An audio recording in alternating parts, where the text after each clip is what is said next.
Detroit media icon Ryan Ermanni, University of Michigan great Braylon Edwards, and of course, Maz are about to take over on Woodward Sports. Every day, 2 to 4 p.m., it's the best Detroit sports talk on Detroit's best sports network, Woodward Sports. And welcome to Ermanni and Edwards with Maz, without Ermanni, Edwards, or Maz, right here on the Woodward Sports Network. My name is Stick, filling in today, but you could call me Vanilla Bo Jackson. That will be my name for the rest of the day. Maria didn't know who Bo Jackson was. We showed her some highlights before the show. I guess Chase had a draft in the back of all-time GOATs, and Bo Jackson was selected in the first round by Mr. Chase. What a great pick by you, Bo Jackson. Legend, metamorphosis, grew up with his posters on my wall, one of the greatest athletes of all time. So today, I am Vanilla Bo Jackson, and we will be talking about the traitor, Benedict Johnson. Osama Ben Johnson? Osama Ben Johnson. We can talk however you want to phrase it. Ben Johnson took his show 5 hours west and is now having to deal with Caleb Williams and his painted fingernails, and we're going to see if that works out. In 3 seasons as with Ben Johnson as the OC, Detroit ranked in the top 5 in scoring all 3 years, finishing 5th in 2022 and 2023, and 1st in 2024 with 33.2 points per game. The Lions led the NFL in scoring this season for the first time since 1954. Only the 49ers had more 20-yard plays, 240 over the last 3 seasons. Blah, blah, blah, blah, blah, blah, blah. Ben Johnson's good, but also the pieces that he had here may have contributed a little bit to that. My name is Stick. That is Anson Wells. We got Maria in the sound booth. We have Pete over there in the TD booth, and, of course, Chase sitting in today. Ben Johnson, obviously the news broke yesterday, and holy hell, it brought down the entire city of Detroit. Like, the amount of vitriol hate that has come out for Ben Johnson has been astounding to me, because I want to make this clear to everybody. I respect Ben Johnson for what he did here. I respect what he built here. Without Ben Johnson, I don't think the Lions would be where they are. But at the same time, Ben Johnson was found by Dan Campbell. He was a tight ends coach and a holdover from the previous regime. Dan Campbell identified the talent. He's the one who raised this man up. And let's be very clear. Ben Johnson was running Dan Campbell's offense with the terminology, with the sets. It's just Dan Campbell gave him the freedom to be creative and let the man take off. So as much as we're freaking out, oh my God, Ben Johnson's going away, Dan Campbell's going to find the right guy. Brad Holmes is going to find the right guy. Add one more to the list, because Ben Johnson got catfished too. Caleb is not the guy, and I'm going to give you a parallel, everyone. I know a lot of people in New England were really sad when he left. Josh McDaniels. Yep. That's who the Bears just hired. This guy was the head of quality control here when he was hired by Matt Patricia, and he's ascended through the ranks. But who do you like better to go out and make the hires, to bring in the great coaching? Ryan Poles and Ben Johnson, Obama Ben Johnson, or the guy who has continued to do it over and over again. Oh, so, what did I call him? Obama. There you go. You know what I meant. Same difference. Whoa.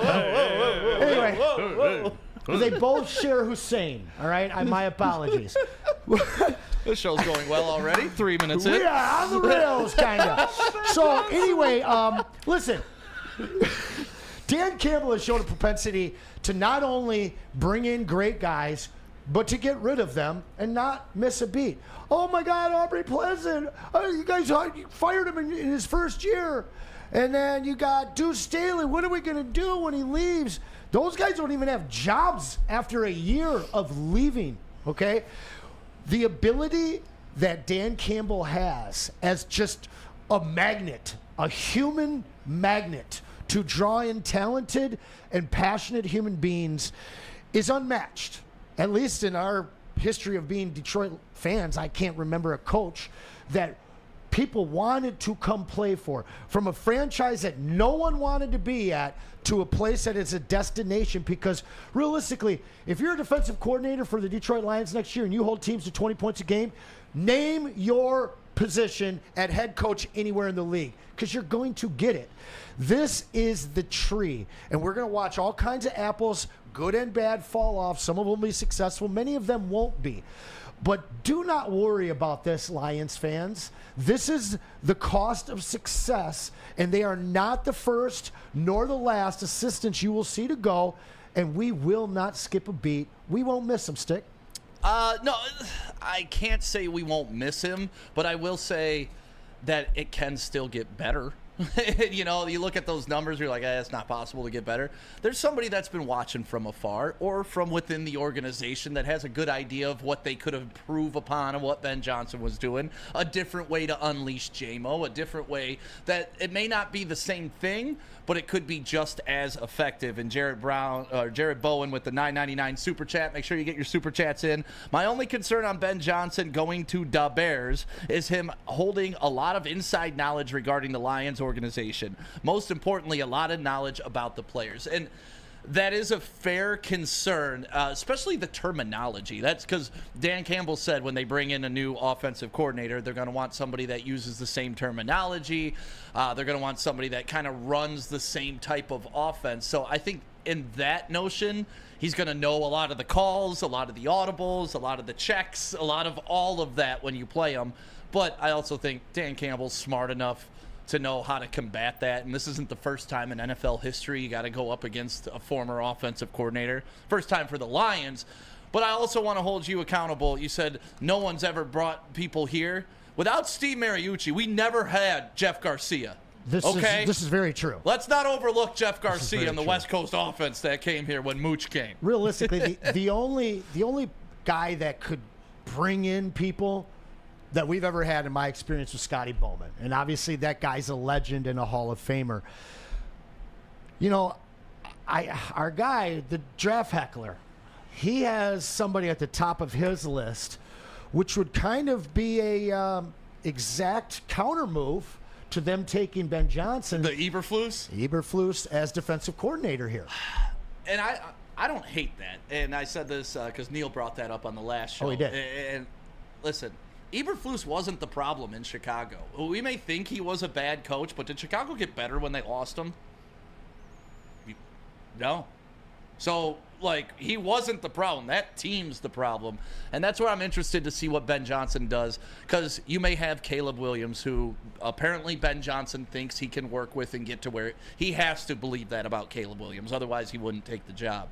But that offensive line, it doesn't matter that you call these trick plays, the reverses, all that stuff that takes time to develop, if you don't have the offensive line that can protect them. And Caleb Williams was on his ass more this year than any NFL quarterback. Ever. So I'm very curious to see how Ben Johnson builds this out, and also very curious to see if Ben Johnson's a leader in that aspect, because being the guy is a lot different than being the assistant to the guy and I can do whatever I want offensively, right?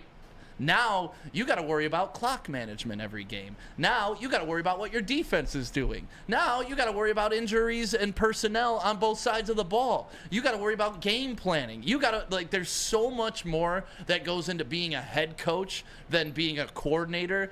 And that's why you see so many coordinators take the leap and fail. Because you can be great here, but that doesn't mean you're going to be great up here. And one of the things that I really heard a lot around the Ben Johnson camp was that he wanted to go to a franchise that had all of their affairs in order. Well, the Bears don't scream that to me in any regard. I am not a fan of Ryan Poles. I'm not a fan of any GM that decides to take any quarterback over Jaden Daniels in this upcoming draft.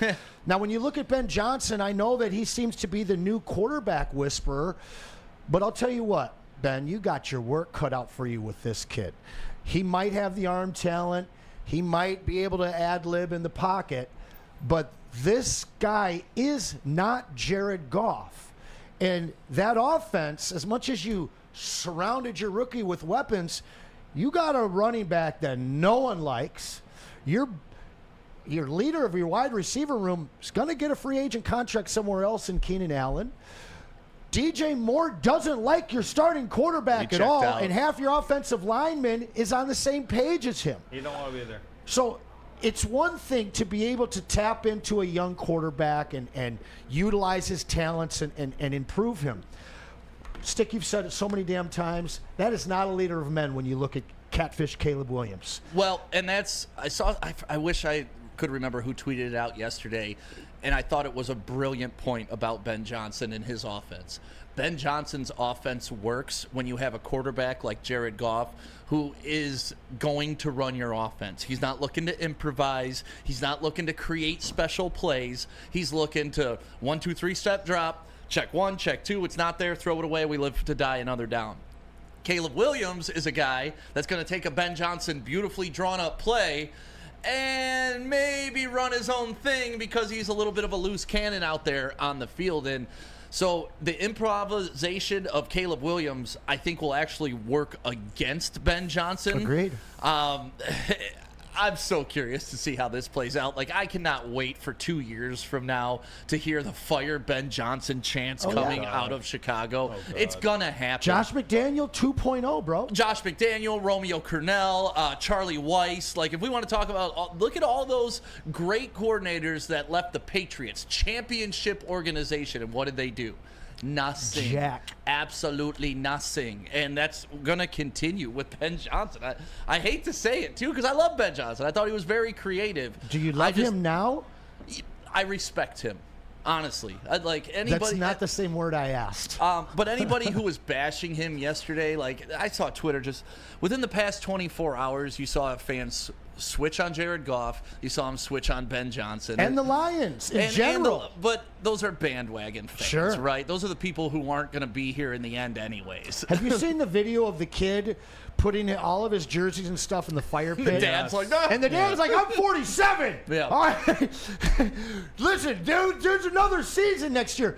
The fallout from the millennials, or whatever you guys want to call this new group of young people, man, like, we kind of knew what would happen when this team let this young money, new money fan base down. I didn't think it was going to be this drastic, though, Stick.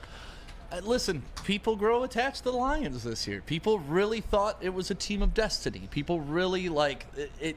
This has hurt people in a way that I haven't seen a professional sports loss hurt people in a long time.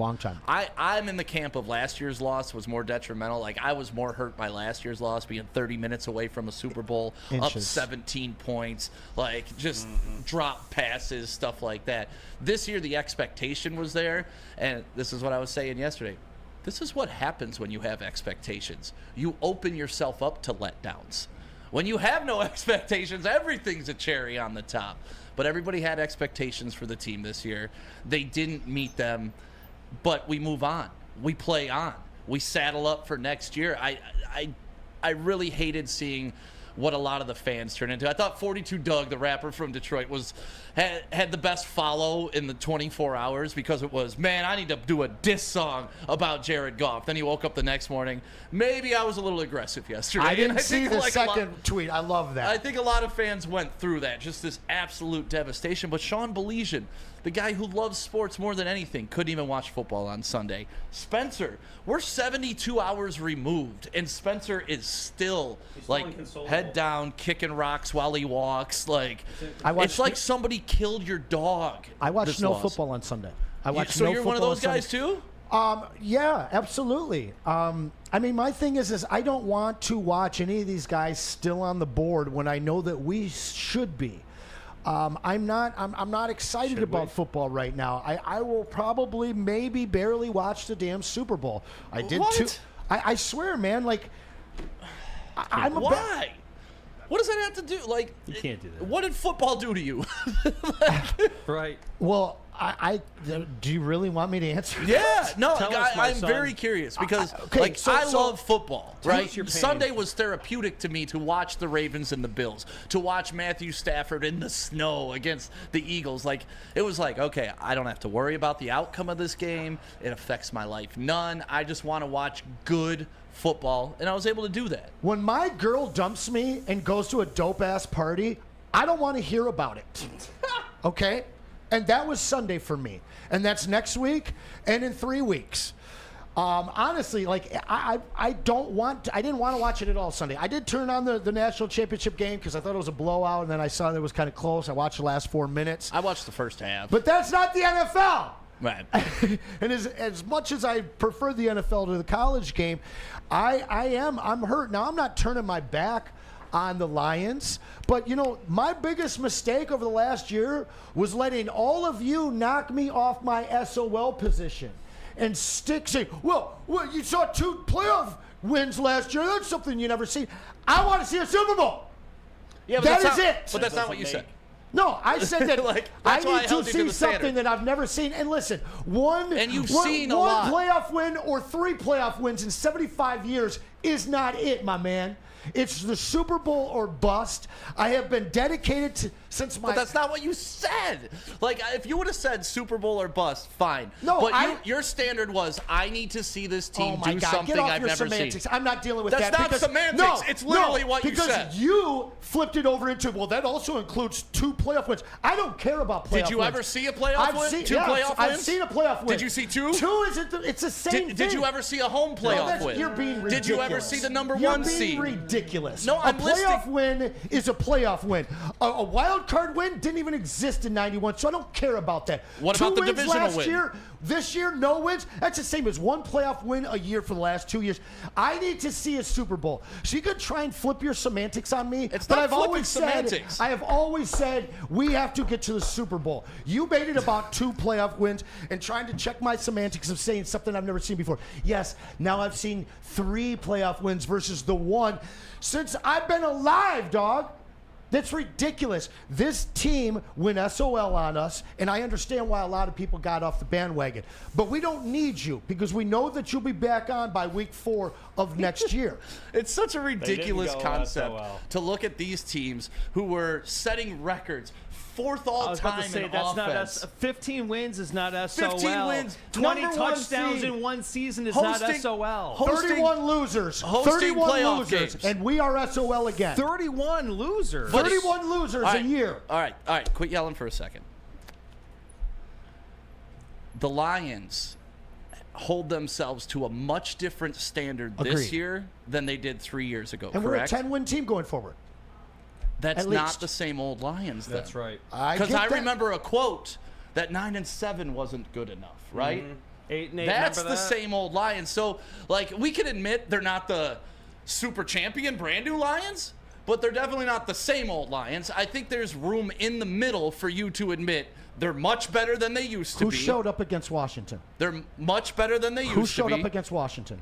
The Lions. The same old Lions. No, that's not SOL. You're going to tell me 5 interceptions at your first home game as a number 1 seed, losing 45 points to the Redskins a second straight time in the playoffs No, is not that's SOL? not What SOL. I'm telling you It's is not SOL. SOL isn't in the playoffs. That's right. SOL doesn't make the playoffs. I've seen two years There you SOL go. in the playoffs many times in my lifetime. Have you? I watched them lose to Sterling Sharp. I watched Barry Sanders go for negative yards on the frozen tundra. I watched us get blown out by the Redskins. How many more do you need me to tell you about? This is SOL on a brand new Lions franchise. Yes, I have been telling all of you guys they might not win a Super Bowl. You better be happy with having 10 wins a year for the next rest of this decade, like we've seen in Pittsburgh. Pittsburgh's gotten blown out the last 9 playoffs, but they're still happy because they're making it there. And Lions fans might need to get used to that because it is SOL until we win a Super Bowl, or at least get to the Super Bowl, in my opinion. See, this is like arguing if you lose in the finals, you failed, right? And you're the same old player. Like, SOL is a below 500 football team. Yes. SOL is drafting players nobody's ever heard of, Yes. and then them turning out. SOL, hey, wait, I let you go on your diatribe.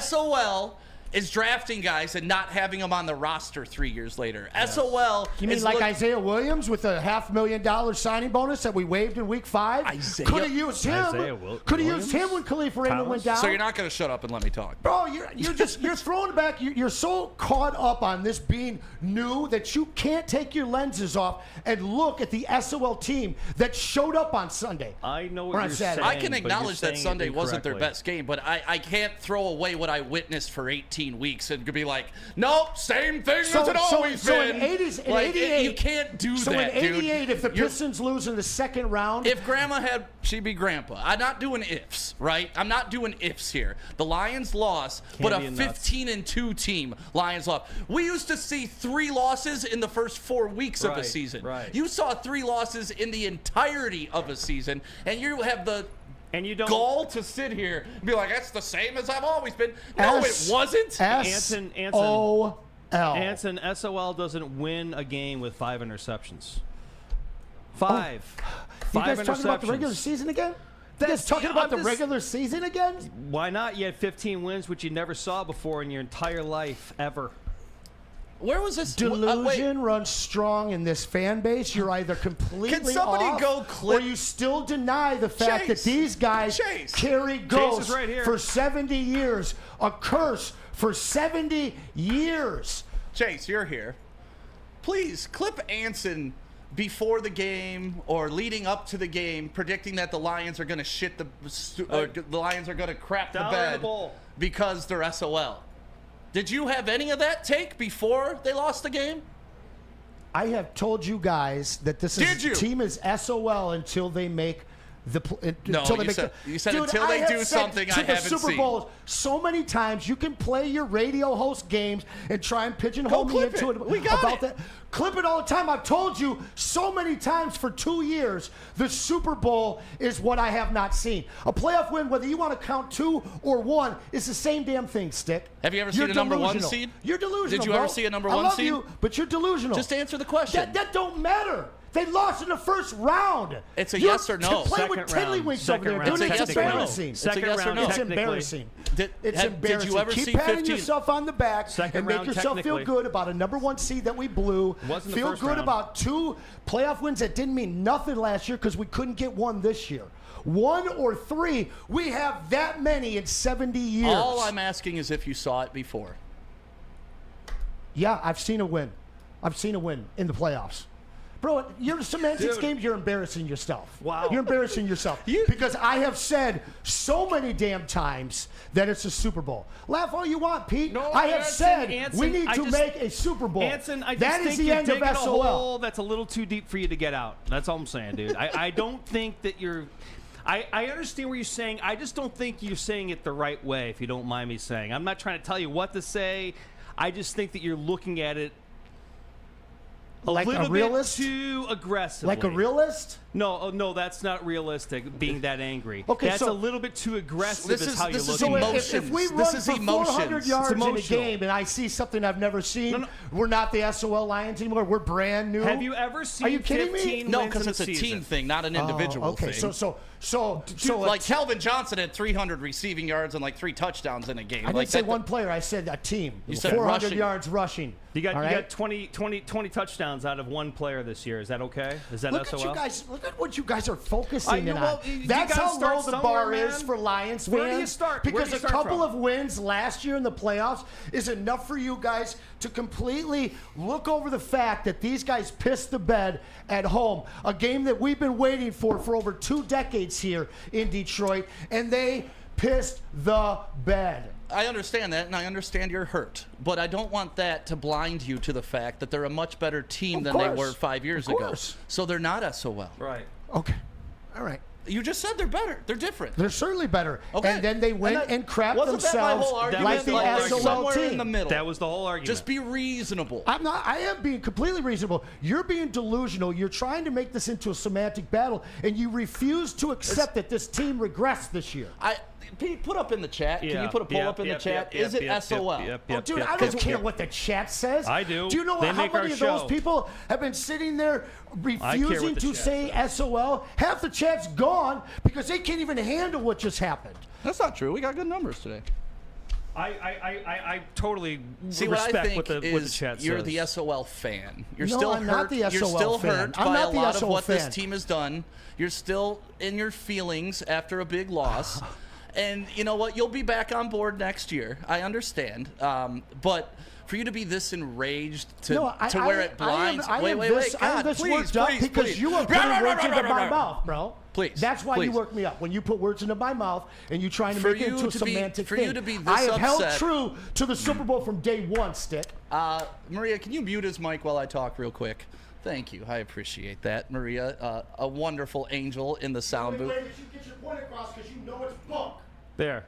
No, it's called a talk show where we let each other have 30 seconds. That's how this works, not just one person yelling. So what I would say is it's okay that you're this angry.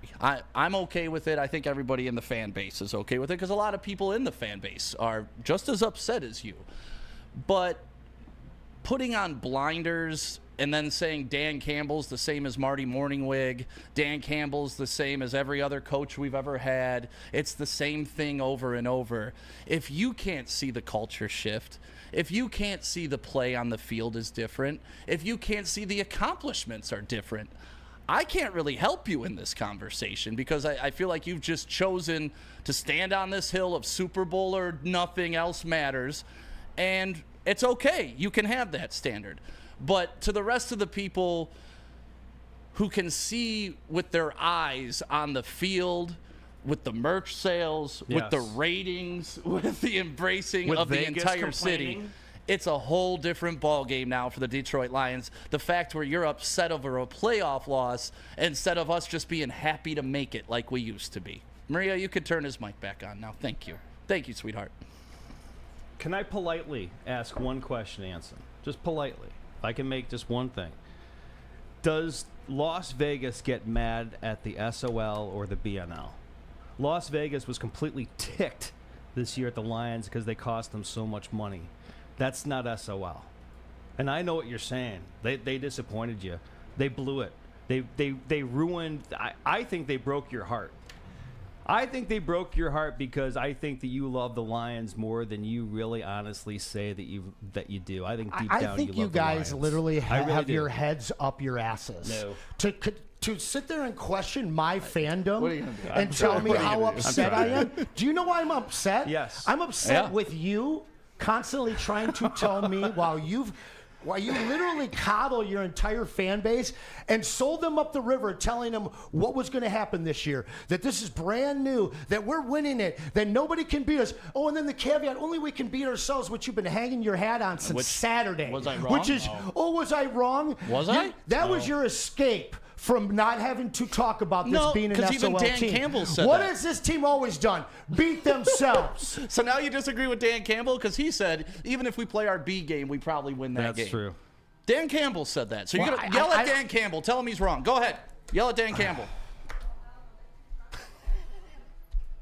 No? The funny thing Nothing is, for Dan? is I'm not Nothing attacking. for Dan? The funny thing is I'm not attacking or laughing at either one of you. You guys are the Because ones we're who not the up here butthurt. saying dumb stuff. No. Okay. Not butthurt, just trying to help you along. The fact of the matter that your goal and your standard now is a Super Bowl should indicate to you that we're in a different spot than we were 5 years ago. No, bro, that's been my thing since 1991. Super Bowl? Absolutely. Okay. We were one game away and we've never been there So when they were since. 0-16, you were thinking Super Bowl? Yeah, that's what we need to get to.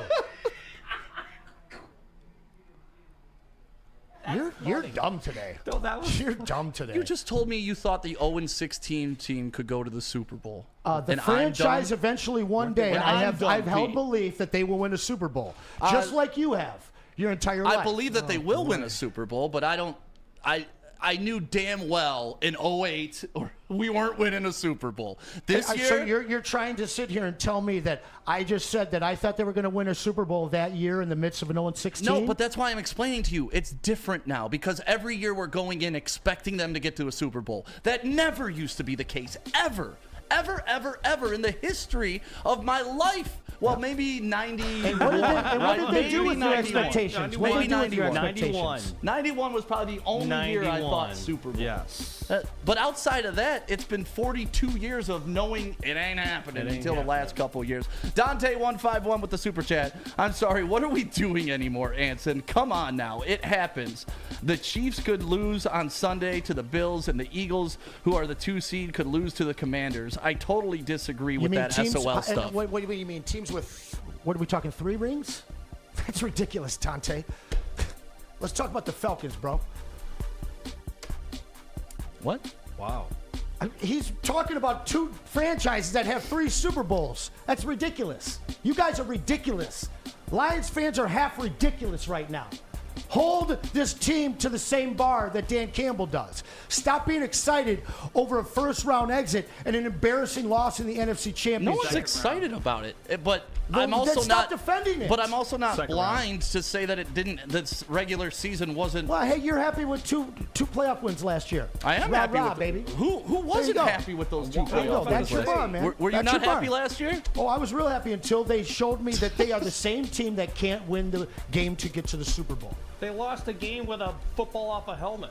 It's funny, you guys are calling me butthurt. Let's take a break. You know, you guys are Let's take a calling me break. butthurt, Hold but on, you no, guys we got- are so upset at me attacking your Lions. No, Who's I just- really butthurt I just right want now? to help you is what I'm trying Yeah, to we're do. just- I need your help. I need your help. Yes, you Pete. do. And I love you. Now tell us about We're just Les trying to help you Stanford. dig out of the hole. Well, I'll tell you who what do we can got, help you Pete? is Right Les there. Stanford. Will Oh, give you there a we help, go. get you into a brand new car because it is winter and you don't want to be on the side of the road. Get that 2025 Hummer EV SUV for 24 months with only $10,000 down and $699 a month. Or you could get yourself a 2025 GMC Sierra 1500 Crew Cab for 24 months at 10,000 miles with only $359 per month. GM discount required for both. Get to Les Stanford today or click on the screen and check out our massive inventory. Les Stanford Buick and GMC, LesStanford.com. And you guys need to scan that QR code above my head. Get yourself your brand new Caesars Sportsbook account. When you do, use the code word Woodward 1000. Deposit at least $20 and make a bet of $20 or more. If that first bet happens to lose, you will get your first bet back as a bonus bet up to $1,000, but only if you scan the QR code above my head and use the code word to my right there, Woodward 1000, and get your brand new Caesars Sportsbook account. We'll be right back. Big injuries, big news. Twice a week, Dr. Jeff Pierce from Michigan Sports and Spine joins Woodward Sports Network for the Injury Insider Report. Big D Energy Tuesdays at noon, and Ermanni and Edwards with Maz Thursdays at 3:30. Get expert analysis and in-depth breakdowns on the latest sports injuries from the man trusted by top athletes in the community, like D-Mac.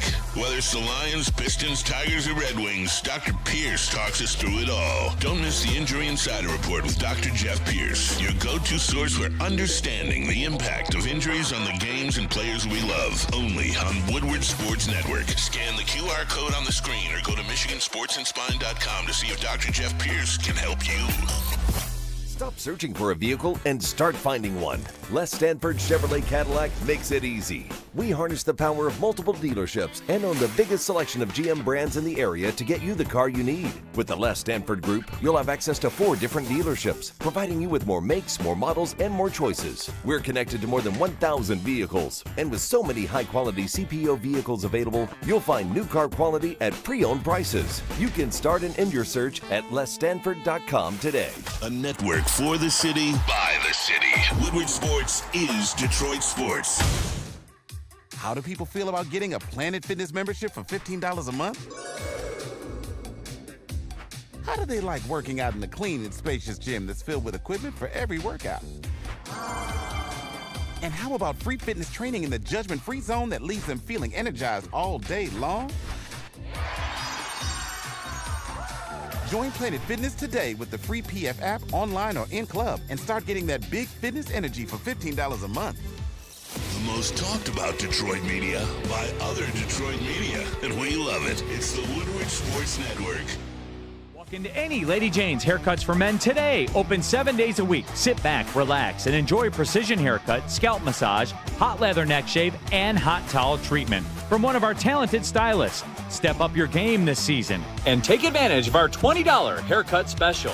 Scan the QR code and get your coupon today. Lady Jane's Haircuts for Men, the ultimate haircut experience. Open 7 days a week. Walk-ins always welcome. Lady Jane's Haircuts for Men. It's wicked awesome. Is that an octopus in your pants, or are you just happy to see me? See what I did there? Go Red Wings! From Octopi Experts Woodward Sports.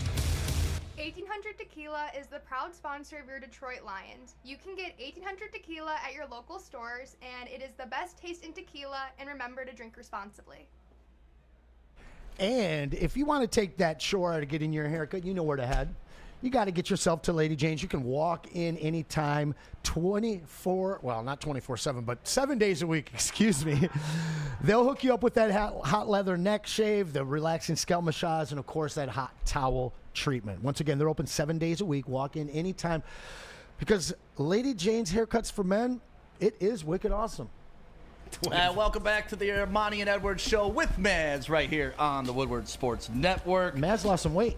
Yep, it's Chase now in the booth. We have Maria in here. We have Pete. My name is Stick. Anson is in here, and he brought his attitude today, folks.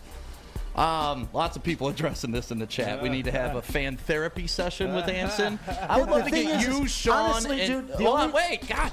I'm so tired of the therapy and you pitching it this way. The only thing that pissed me off was you and Pete. I am over this. I didn't watch it on Sunday because I'm good with NFL. All right? If you were over it, you'd be able to watch the football. like, let's be honest. I don't have any interest in those teams right now. I'll probably watch the Super Bowl. Like, why does that hurt you and annoy you so bad? I watched basketball all weekend. I'm ready for the trade deadline for the Pistons. That's my first team. So you're done with football. That's my first love. You can tell. But that's why you're done with football then. I am done with football. See, I love football. I'll watch NFL if they play on the moon at 2 a.m. on a Thursday morning. I don't care. Like when COVID happened and the Steelers played on a Wednesday at 3 p.m., I was the happiest kid that you'll ever see. Like, I love football. A loss from the Lions will never make me, shy away from other teams playing. And Sean did it. Spencer's done it. You did it. You're not alone in doing this, right? That's why I said I want to get you, Sean, and Spencer, the people who are feeling this loss to a point of where it's like, I'm not even a fan of the sport anymore. I can't even watch it. Do you know what bothered me more? 10 times more to the point of tears in the drive home? You telling me that was your last postgame show. Because I've had so many things come to an end in my life, losing 2 dogs, my business crumbling from a guy getting shot at the front door, my grow business going down, all of the things that have ended in the last 4 years. You even know about my own personal business. Is just that why you're ago. Really mad right now? Absolutely. Okay. And then, there it is. That's fine. Well, no. Let's really talk about it. No, that's why I'm hurt. But you guys coming in here and you trying to switch up the semantics and saying that you can clip your words about seeing 2 wins versus 1. I have always maintained the one thing that I need to see is something I haven't seen before, and that's a Super Bowl. Not Jared Goff going perfect passing in a game like he did this year. Not us setting records like we did this year.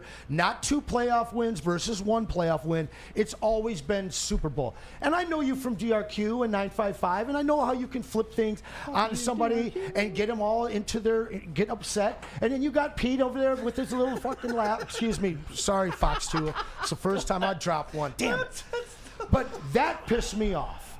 Okay? I am hurt over this team losing because I am a devoted fan. I did an 8-year ban on going to games because this ownership was unwilling to bring anything in here. And I have for 2 years and even more, I have absolutely acknowledged the fact that they have brought a new culture here, that they are able to draft and develop players. That not only do players, but also coaches want to come here. So I have acknowledged many times that this is a brand new Lions franchise in terms of what we've watched our whole lives. But if you think that them losing the way that they lost to the same team that they lost gave up 45 points to a 1991 is not the perfect example of the SOL that hangs over this franchise, and then try and make it about me being hurt and I need therapy. It's ridiculous. Because I'll promise you, brother, as one of my best friends in the world, the thing that was on my mind on the ride home wasn't the Lions.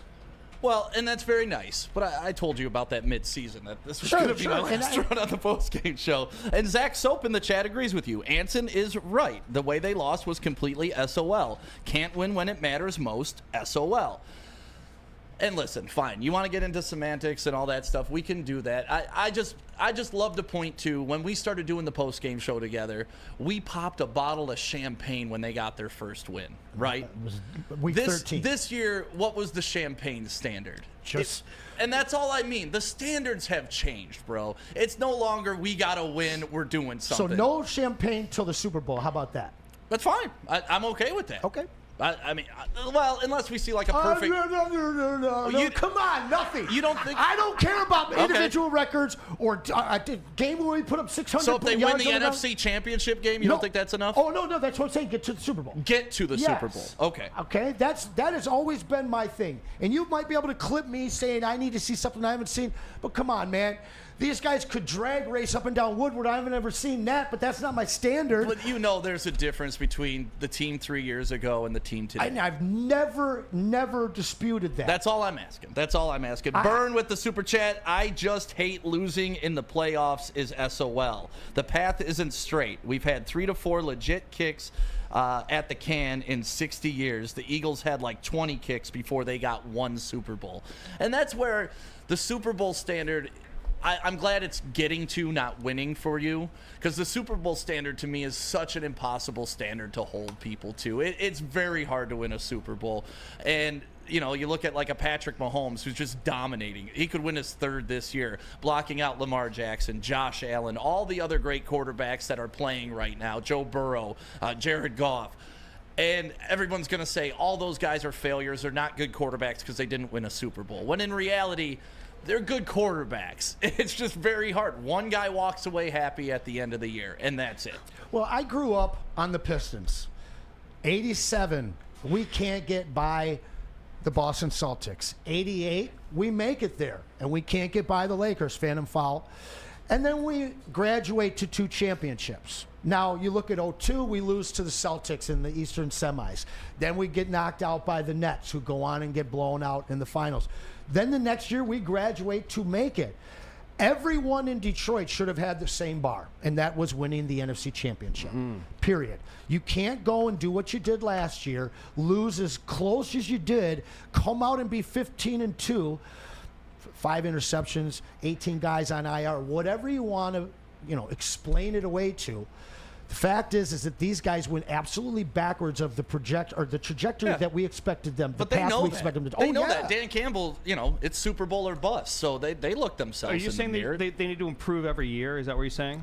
I'm just asking because I have a point to make. In this window, I believe that you need to take those next steps. Now, could Josh Allen, after years of futility in the playoffs, all of a sudden win it? Okay. Of course. And when you look at what Mike Tomlin did, he doesn't have a fistful of rings, but he's got 19 appearances and 19 chances.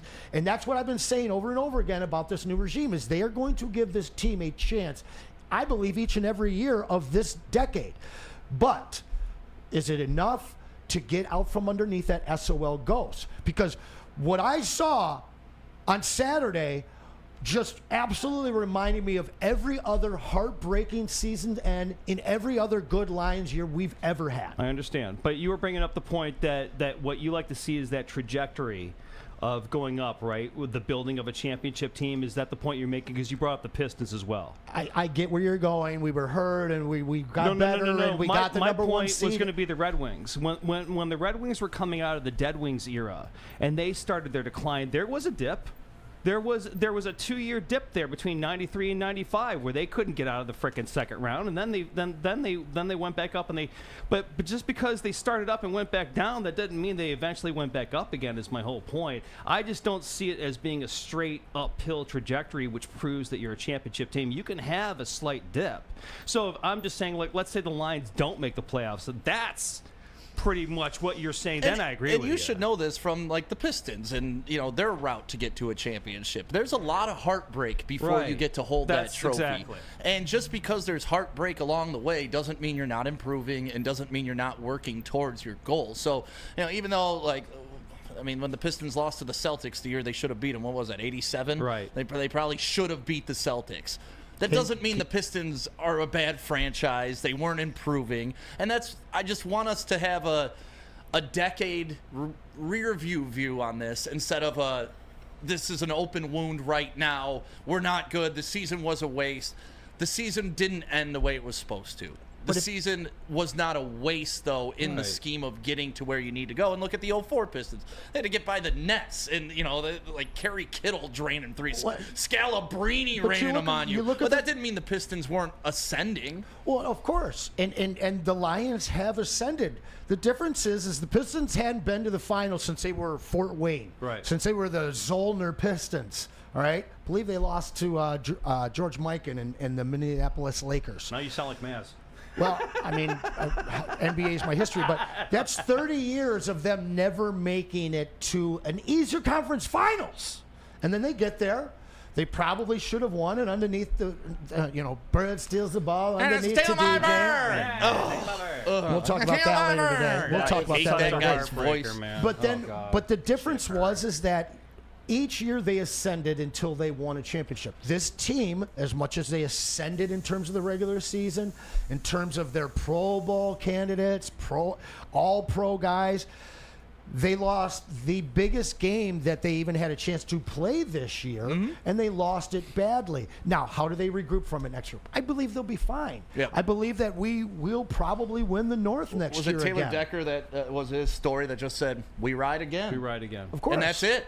And that's what you got to have, that robotic, doesn't matter mentality. Of course, I'm going to put it in the back of my head, but you know what? Now we're facing forward. We got 10 toes in the ground looking forward to the next opener of the regular season. And it can't be dwell on the past. It's got to be learned from the past. Because if you're sitting there crying over spilt milk and, we couldn't get there, all you're going to do is be a detriment to yourself and the plan you want to get to. So, I get it. A lot of people, everybody's disappointed. I have a rough time looking at a team that went 15-2, locked up the number 1 seed, got us the first home, bye ever, and all that stuff, and being like, yeah, they sucked. Yeah, they're the same as Matt Millen. So how do you feel about this fan base beating its chest as loudly and hard as it did for the last few months? I love it. Good. I love it. Good. Talk. Good. When you're winning, you get to do that. Just like Commanders fans this week, you know what they're doing, Anson? They're doing this. But you know what? If they lose next week, they're in the same boat. What are you going to say to them? They didn't have a right to chirp at us? They beat us. Yeah, see, I subscribe to a different mentality, and it's act like you've been there before. And we haven't been there exactly. before. So why are we acting like we got rings? No one's acting like we have rings. Oh, I saw a whole lot of people around this city and on this network acting like this is a 5-championship franchise here at Ford Field. No, I think a lot of people were just taking a lot of pride in what the team was accomplishing this year. That's what I was doing. Or looking for likes. I'm going to pound my chest because I went from 0-16 watching this team, wearing a Lions hat, getting cracked on by everybody. Why are you wearing that loser stuff? Oh, we're watching the Lions at Thanksgiving. Turn this crap up. I went from that to 15-2 this year with my team, to turning on the TV every Sunday and knowing that, you know what, my team's most likely going to dominate who they're playing. So, of course, I'm going to be excited. Of course, I'm going to talk my talk. And that's what you do. When you win, you talk. When you lose, you shut up. But it would be such a missed opportunity to not take advantage of the best year of regular season football in Lions history and not use it to rub the Packers' face in it, to rub the Vikings. 6-0 in the division. I know it doesn't mean anything to you because a Super Bowl didn't happen, but it means something in the scheme of things. It really does. The Packers are 1-7 against us in the past 4 years.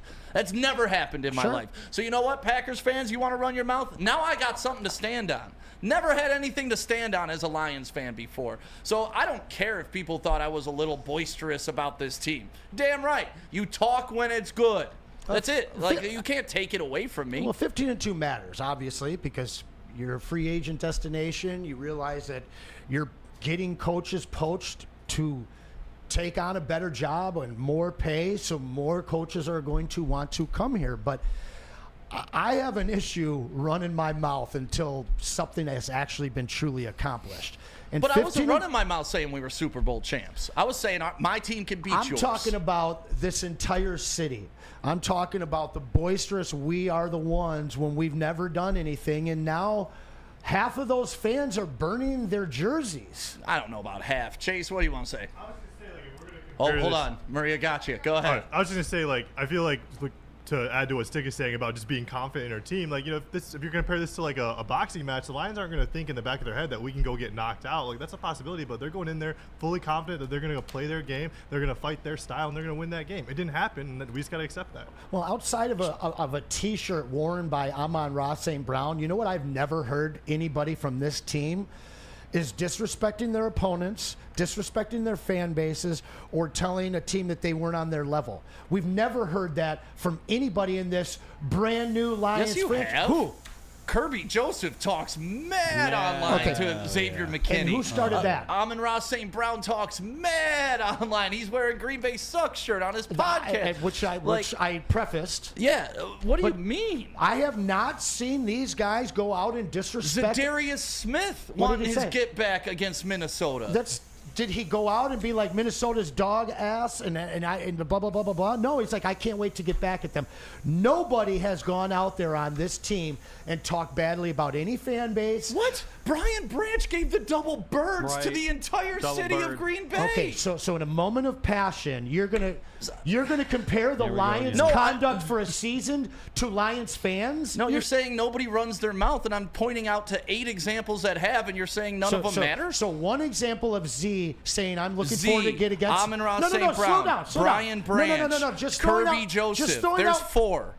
Okay, I can keep going. I get it, but all of your examples are bunk because Zadarius Smith said he's looking forward to getting back against the team he played for. Correct. So All right? talking. Another guy, after he got a penalty, threw his middle fingers up in the air.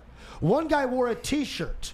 All right, but what I have seen all year long, I mean, like Landon Johnson talking smack about Penei Sewell. Didn't Kirby post a picture of Yes. him with the F Stafford sign? Yes, he did.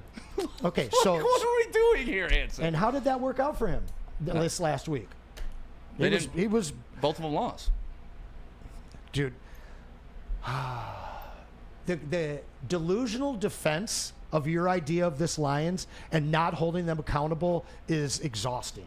What's exhausting is you saying something, me proving it to be completely wrong, and then you saying, but Completely those 5 wrong. So examples you've got, don't matter. You've got one example of 5! You've got one example of Kirby Joseph who was called out by Matt Stafford and he responded to him. Then you want to talk about Xavier McKinney starting something and somebody going and responding to him. Nobody And in then this Amon-Ra. franchise has gone out and And proactive. Z. That's what I'm confused about. So what? You are confused, What brother. do you need to see out of them for it to be I considered need trash to talk to see you? Lions fans start to look like this franchise because I've been saying it for 2 years. The reason why you can call Dan Campbell brand new Lions is because his bar is here. And most of Lions fans, their bar is here. To the point where you guys can explain away an embarrassing first playoff home beat down. That's what you're explaining away. Burn with the super chat. Guess what? If we win the division, I'm going to talk again. Who cares? Have fun. And that's exactly it, Burn. And that's what I stressed on the post-game show this whole year. Enjoy the ride. Enjoy every single win. Enjoy the losses, too, because it makes the wins even better. Like, you got to live in the moment. And if that means this week I'm up here talking all I want to talk, that's fine. If next week I'm down here, but that's the roller coaster ride of a season. That's the roller coaster ride of the fan. And I don't want to stop being a fan. When my team's good, I'm going to talk. When my team's bad, it's like Debo. I'm going to be quiet. But when he leaves, I'm going to talk again. Like, that's just how my philosophy is on this. So I don't think Lions should just shut up and sit in the corner until they reach a Super Bowl. I don't get that philosophy. I don't understand why Lions aren't allowed to enjoy the success that they're having. I'm sorry, but I just see 31 losers a year. That's my bar. Maria, anything to add to that? Maria. How you doing over there? Maria's having a blast today. Maria having fun? I mean, that's fine. That's your bar. So even if the Lions make the Super Bowl and lose, they're losers. Well, yeah, there's 31 losers, but I gotta say they finally done something that they've never done in their history, and that's what you got to work towards. So Wait a your second. logic Wait a is so second. weird Whoa. sometimes. If they go to the Super Bowl and lose, they're losers, but they're not There's SOL 31 because I've losers. seen. Huh? 31 losers a year. Period. Okay. I enjoyed this season. I enjoyed 15 wins. I really did. Like, it was interesting. amazing I that loved it. every game. It was fantastic. Thought it was interesting. So, But the end of the year, they're losers. You think they're going to hang that divisional banner up there like the Pistons used to? did they last year? yeah, they did. I think and that's they will. embarrassing. They did it at the practice facility last How many year. division championship banners are up at Lambeau? Let me ask you that. Not a damn one. You know why? Because they got a 4 Super higher Bowls? bar. Because they got 4 Super Bowls? They got a higher bar. Yeah. I mean, you don't see the Red Wings. They didn't have their divisional and conference championships up for a long ass time. They used to make fun of the Pistons for putting them up. No. They used to have the old banners from the 50s up there, absolutely at the top of the Joe Louis Arena. divisional? When I The remember division? back in the day, I went to the Joe Louis Where are Arena. they at when the now, first bro? couple Where are they pictures. at now? Joe Well, Louis. obviously because the Red Wings have moved on to bigger and better Oh, titles, you more mean the recent bar? titles. You mean the bar? Yeah. The bar is high. The bar is high, Okay, Marty there you go. Morningweg. Yes, it is. It's either that or they're sharing an arena and couldn't fit all their rafters in there with the That Pistons. could be a point, Could too. be that. Could be that. I'm just saying it could be. We don't know. Do you know unequivocally that's why they didn't do it? I should sure hope so that the reason they did it was because their bar is high. These are two of the more storied franchises in their respective sports. So, absolutely. I mean, if you're hanging divisional banners, that's where your bar is. Skydog722 said yes, the Red Wings did. PD, yep, we had the Yeah. Campbell Conference. Yeah, you want me Yep. to send a couple pictures over to Pete? I got them some pulled So up. there you go, the Red Wings. Oops. Still, right now, they have their divisional up. No, he's looking at Joe Louis. Joe Yeah, Louis Arena, okay. I'm telling you, yeah. Okay. But I mean, when they were in Joe Louis, they were on a 25-year Yes, they did. playoff streak. So I would assume their Look what you standards gu- were pretty look high what you then. guys are fighting for. We're not We're fighting not for fighting. you. guys We're just are, trying to you help guys- you, bro. Anson, you're Bro. saying things don't happen. We have proof Okay, that so they you happen, guys and need you're to still go back. saying they don't You need happen. to go back 10 What years is going to on disprove today? what I What's said. going on here Did today? I? What did I just Then tell you? quit saying What's things you hanging don't up know. in the LCA right now? No divisional, no conference sakes. banners. So you guys go back 10 years to prove yourselves right? No, you said the Dude. Red Wings never You hung said the divisional Red Wings banners. never The Red held- Wings did hang divisional banners, Yes, and they you still did. won't Dude, say, you guys are okay, pathetically just say you hanging were on to wrong, some- bro. Just say- Look at the Hang camera, say you on were to wrong. semantics. Hang on to semantics, dude. I just told you. How is Dude, it semantics you when you said say that they never never did that? hung Okay, those here's banners. a picture. No, I didn't say that they Let me get never the hung picture. them. Where's I the said that picture they. at, Chase? Oh my God, dude, you guys are ridiculous. Chase, where'd you send the photo, bro? Oh, I Yeah, didn't send it. Do you want me to send it, Pete? Yeah, I can got you it. drop I it got in I Slack? remember. I went there. I saw them all up there, just like at the Palace. How Then they used why'd to you have- just say they didn't do it? Oh my God, You said that they never did it ever. No, I never did not. I did not say they never did it. Never. I said that they. Oh my God, you guys are Oh ridiculous. boy, I gotta today. play that tape back. That's why I brought up the point that they were hanging at the Joe Louis Arena because I you know said that they and never used put to, them up. And they used to do it at the Palace too. And now they went to LCA, and the only thing that hangs are championship banners because that's where the bar is. Okay. So when they were winning championships, their bar was lower? I give up. I'm curious. I'm honestly curious what your thought process is behind this.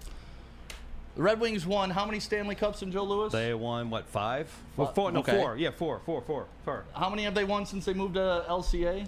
Haven't even made the playoffs. Haven't even been to the playoffs. But their standards changed between then and now? Just explain how that makes sense. I 97, really am 98, done. I'm done. 09. You guys have made your minds up, so I'll let them stay that Just way. All trying to we're help you, asking you bro. to do is stand by your No, point because and literally explain you guys attack any tiny word that I say to try and serve your point. And personally, I'm kind of embarrassed for you guys today. No, just defending ourselves, man. Stick could say the sky is blue, and Anson would say it's the same old sky. Oh my God, that's okay. You have the picture, Pete? I don't. So Okay. Where are you at? Well, we'll pull up the picture. We'll have some visual proof, and then I guess we'll go from there. We got to take a break, though. Let me talk to you. you about merch. Is that what I'm talking about, I got Pete? that one, yeah. Pete's got it? Yeah, and then get that during the break. You got it, my friend. Absolutely, guys. Head to shop.woodwardsports.com right now. Get yourself the latest and the greatest Detroit sports merch around. You can get your Pistons, your Red Wings, and your Tigers gear as well. Yeah, you can still get your Lions gear. Why not? BNL's still alive. Go to shop.woodwardsports.com right now and get yourself the latest and the greatest Detroit sports merch. Also, head to sabbathcoffeeroasters.com right now. If you do, choose your favorite roast, use the code word Woodward, and you'll get 25% off your first subscription order. Awake and unwind. Support local and enjoy game day right with Sabbath Coffee Roasters. We'll be right back.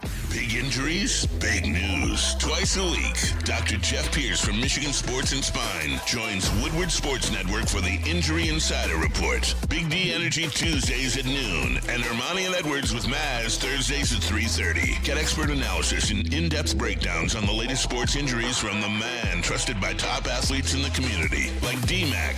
Whether it's the Lions, Pistons, Tigers, or Red Wings, Dr. Pierce talks us through it all. Don't miss the Injury Insider Report with Dr. Jeff Pierce, your go-to source for understanding the impact of injuries on the games and players we love. Only on Woodward Sports Network. Scan the QR code on the screen or go to MichiganSportsandSpine.com to see if Dr. Jeff Pierce can help you.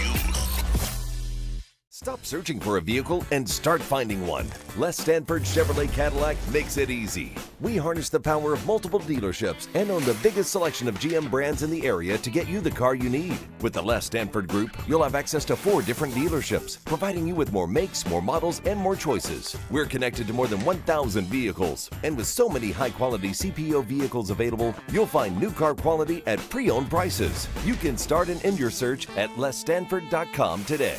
A network for the city, by the city. Woodward Sports is Detroit sports. How do people feel about getting a Planet Fitness membership for $15 a month? How do they like working out in the clean and spacious gym that's filled with equipment for every workout? And how about free fitness training in the judgment-free zone that leaves them feeling energized all day long? Join Planet Fitness today with the free PF app, online or in club, and start getting that big fitness energy for $15 a month. The most talked about Detroit media by other Detroit media, and we love it. It's the Woodward Sports Network. Walk into any Lady Jane's Haircuts for Men today. Open 7 days a week. Sit back, relax, and enjoy precision haircut, scalp massage, hot leather neck shave, and hot towel treatment from one of our talented stylists. Step up your game this season and take advantage of our $20 haircut special. Scan the QR code and get your coupon today. Lady Jane's Haircuts for Men, the ultimate haircut experience. Open 7 days a week. Walk-ins always welcome. Lady Jane's Haircuts for Men, it's wicked awesome. Love Woodward Sports? Love wearing clothes? Then you should be wearing Woodward Sports clothes. Check out our full line of merch at woodwardsports.com. Just click on Shop. We have all your favorite designs, like Dan Campbell kneecaps, Woodward Golf, and of course, our own logoed out merchandise. Men, women, infants, kids, all love Woodward Sports. Impress your friends. Impress your boss. Impress your dog. Buy Woodward Sports merch today. Tangerine Space Machine is the easy IPA with out-of-this-world flavor. Smooth and juicy with a refreshing crushability, take your taste buds to the moon with Tangerine Space Machine. Grab yourself a can of this intergalactic hazy goodness, the official beer of outer space, brewed by New Holland Brewing Company in Holland, Michigan. And right now, if you are dreaming of a new home but feeling the financial pinch, Mark White and Associates, your trusted real estate experts, are here to help. Mark White and his team will pay up to $5,000 of your closing costs. That's right, I said $5,000 of your closing costs. Call Mark White and Associates today. The number is right there on the screen, 248-290-8242, or head to markwhitesells.com. Again, call Mark White today, 248-290-8242, and make your dreams come true. And welcome back to the Ermanni and Edwards show with Maz right here on Woodward Sports. My name is Stick, a.k.a. Vanilla Bo Jackson, filling in today. That is Anson Wells. We have Maria in here. We have Chase. We have the one, the only Pete. And Pete, you have the picture? I do, my friend. All Hang right. on, buddy. Let's Here put you an end to go. this debate and move on because I got a topic I want to get to. They are league champs. League. Division. There it is. So they hung them. Like I said, But do they hang them at LCNA now? No. At no point did I say never. All right, moving All on. right, move on. All right, yeah, okay. We can go back and watch. Love you. Love you, Anson. If you want to see what was exactly said. I still love Anson. Say never. He said they did not do that. So, But they did do it. Correct. They did do Right. it. And I know, just like the. Oh my God. So, All right, let's move You guys on. are so desperate to try and make yourselves right that you guys still are love putting you, words Anson. into my mouth. I still the love picture proves I was right. I still love you. Anyways, moving on. Ohio State won the national championship last night. Big win for them. 34-23, beating Notre Dame. Not very exciting game. I don't know if you guys watched it. I Yeah, watched I about the did. first half, and Yeah, I then did. after they scored that touchdown right before halftime, it was like, well, this thing's over. We can move on. We know who's going to win this. But Ohio State, moving on, they got their national championship, and now there you go. Michigan fans saw a lot of response. Some happy, some sad. Some are like, we got our ring. Some not. Yeah. Anson, you thought it was going to be people jumping off the Ambassador Bridge. Did after the response you saw from Michigan fans, were you surprised, or do you think it was to the level you thought it was going to be? Oh, let me see. 2 weeks ago, Braylon Edwards in person told me that it would really bother him, that there's still some Ohio State wins that bother him. And then last week on the show, he said it wouldn't bother him at all. And then his tweet, or I believe it was tweet, Instagram or something, and he's talking about his horrible Monday. Every team, Detroit team lost. Lamar Jackson goes 88. I'll skip over the next. And then just to add insult to injury, Ohio State players for a national title tonight. Any of you Michigan fans saying it doesn't bother you are just flat out lying. Or you don't understand what a rivalry means. Because as a Spartan, with my natural rival being a Wolverine, it made me sick seeing the Wolverines win a national championship last year. And I'll tell you what, any Lions fans that were hanging their hat on beating the Chiefs last year as the Chiefs went on to win a Super Bowl, no, nobody was doing that. So Michigan fan thinking that they got a chance, that they beat them in the game that they played, really doesn't matter, because there's a national championship banner going up down in Columbus. Barf. Both, I hate them both, but still, this is now a chance for them to steal recruits, to get more money, to have more national attention, and maybe even get a better TV deal going forward. So whether a Michigan fan wants to admit it or not, on the heels of a natty, when you go and land a guy like Underwood and you've got all these things going for you, when your rival, your guy that you guys, want to say is your rival over Michigan State wins the national championship, it's a major blow to your recruitment program and to everything. The way that you're viewed, because nobody was viewing Ohio State on the same level as Michigan coming into this season, and now you have no choice but to at least put them even. And so for me, any Michigan fan that was telling me that it didn't bother them, they're not really a Michigan fan. Yeah, see, I told you before it wasn't going to bother a lot of Michigan fans, and what I saw on social media reflected what I believed, is Michigan's going to hang on. We were undefeated. We got our natty last year. We weren't even in the dance. Good job. Let's play again next year and settle it on the field. And that's what I've seen a lot of. I haven't seen a lot of jumping off a bridge, getting crazy. Oh my God, Ohio State won. This is awful. I saw a lot of, all right, we beat them. Now we got to play next year. And Braylon is one person, but I don't know if he speaks for every Michigan fan. So, you got lots of people on social media. The overarching, did you see a lot of people going nuts? So I saw a lot of people asking over the last few days leading up to last night's game. And honestly, if you're replying, I don't care, that tells me that you care. Half the replies are comparing last year's Michigan's team to this year's Ohio State team, who won this, what their record was, and all that. And listen, if you're sitting there breaking down your team from last year and comparing it to this team this year, you care. Now, did I say people will be jumping off the Ambassador Bridge? No. Okay? But it's got to bother you. I mean, listen, if Michigan State wins a national championship in 2000 in basketball and then Michigan goes on to win it the year afterwards, that's bothering the hell out of me. You know why? Because they are my true rival. I went to school at Michigan State after coming up a Wolverine my whole life, getting accepted to both schools and making a hard choice. Then after a while and you start getting that other fan base coming at you, you dig your heels in and you love your blue or you love your green. And just like the Scarlet versus the Blue, listen, those guys are supposed to hate each other. And when you sit there and pretend like this just rolled off your back, I just feel like the majority of you are lying. And the ones that aren't just really don't give that much of a care. I know you don't care because you like seeing everybody in this state win. Yeah. To me, I love when Michigan's good. I love when Michigan State's good. I love when Ferris State's dominating Division II. I love when Saginaw Valley State's doing their thing. Eastern, like, I love it all. I went to University of Detroit. Don't have a football team, so I don't have a dog in the fight. That's probably why I lean so heavily on my high school football team, honestly. It's a good team to lean on. I didn't have a college football team to lean on, so Orchard Lake St. Mary's, go Eaglets. Did you guys win it this year? State champs this year. That's amazing. Yep. Golf, basketball, and football this year. State champs for Orchard Lake St. Mary's. But yeah, so I was expecting a little bit more crying from Michigan fans, but like I said, I think a lot of them are leaning. If Michigan didn't win the Natty last year, this would be such a gut punch to Michigan fans. But the fact that it may be lazy, it may not be, but the fact that they can just go back to, well, we beat them 4 times in a row, we got our championship ring, I think that comforts Michigan fans a little bit more than normal. And that's all. Yeah, but at the same time, you're saying like it kind of comforts them because they have to go back to last year. Well, no, because they beat them this year. What happened this year? But they beat them this year, so they don't really have to go back to last year. They just got to go back to like a month and a half ago. We beat the Chiefs last year.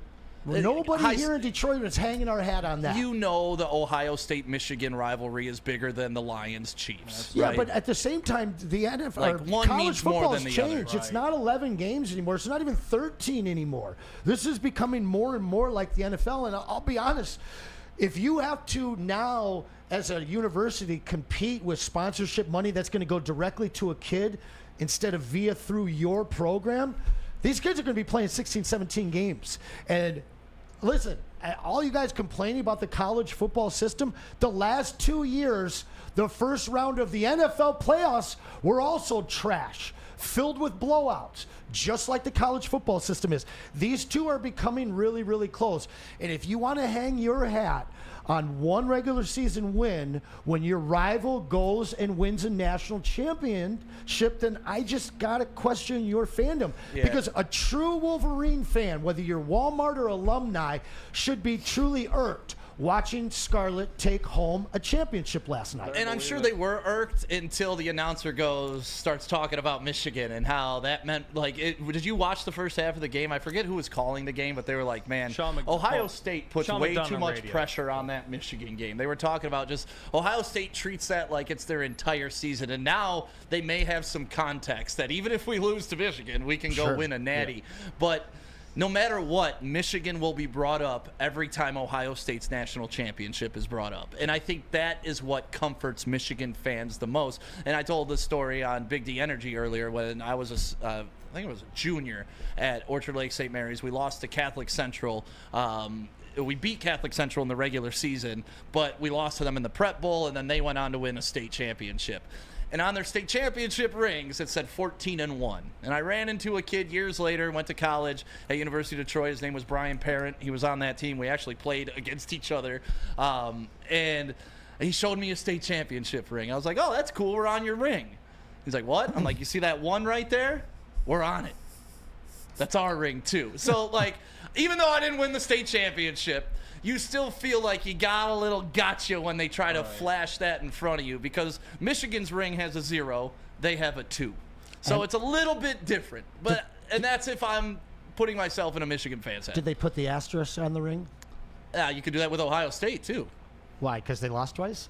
Well, yeah, they lost twice. They paid $20 million for their team. They wouldn't be in the traditional college playoffs with their 2 losses. Champion. They need an 8 seed to get it done. There's a lot There's a lot that had to go right for Ohio State this magical year for them to get there, right? If this Ohio State team was last year, they don't have a shot. They're not in the Final Four. Yeah. So it was a lot easier for them to get in the fight. Sure. To answer your question, I did not watch the game. I hate, for basically my entire life, both of those schools. I saw the score at halftime was, 21-7, then I saw it was 28-7, so I was pretty committed to not watching. I did check the score with about 4 minutes left, and it was a 1-score game, so I tuned in just so we could have something to talk about. But at the end of the day, I know Michigan fans hurt by this, but more so Michigan recruiting. it takes a little bit of a blow because you're not the unquestioned master of the Big Ten at this point. If Ohio State wins the Big Ten but gets smoked in the college playoffs, everybody's still talking about Bryce Underwood and Michigan Wolverines.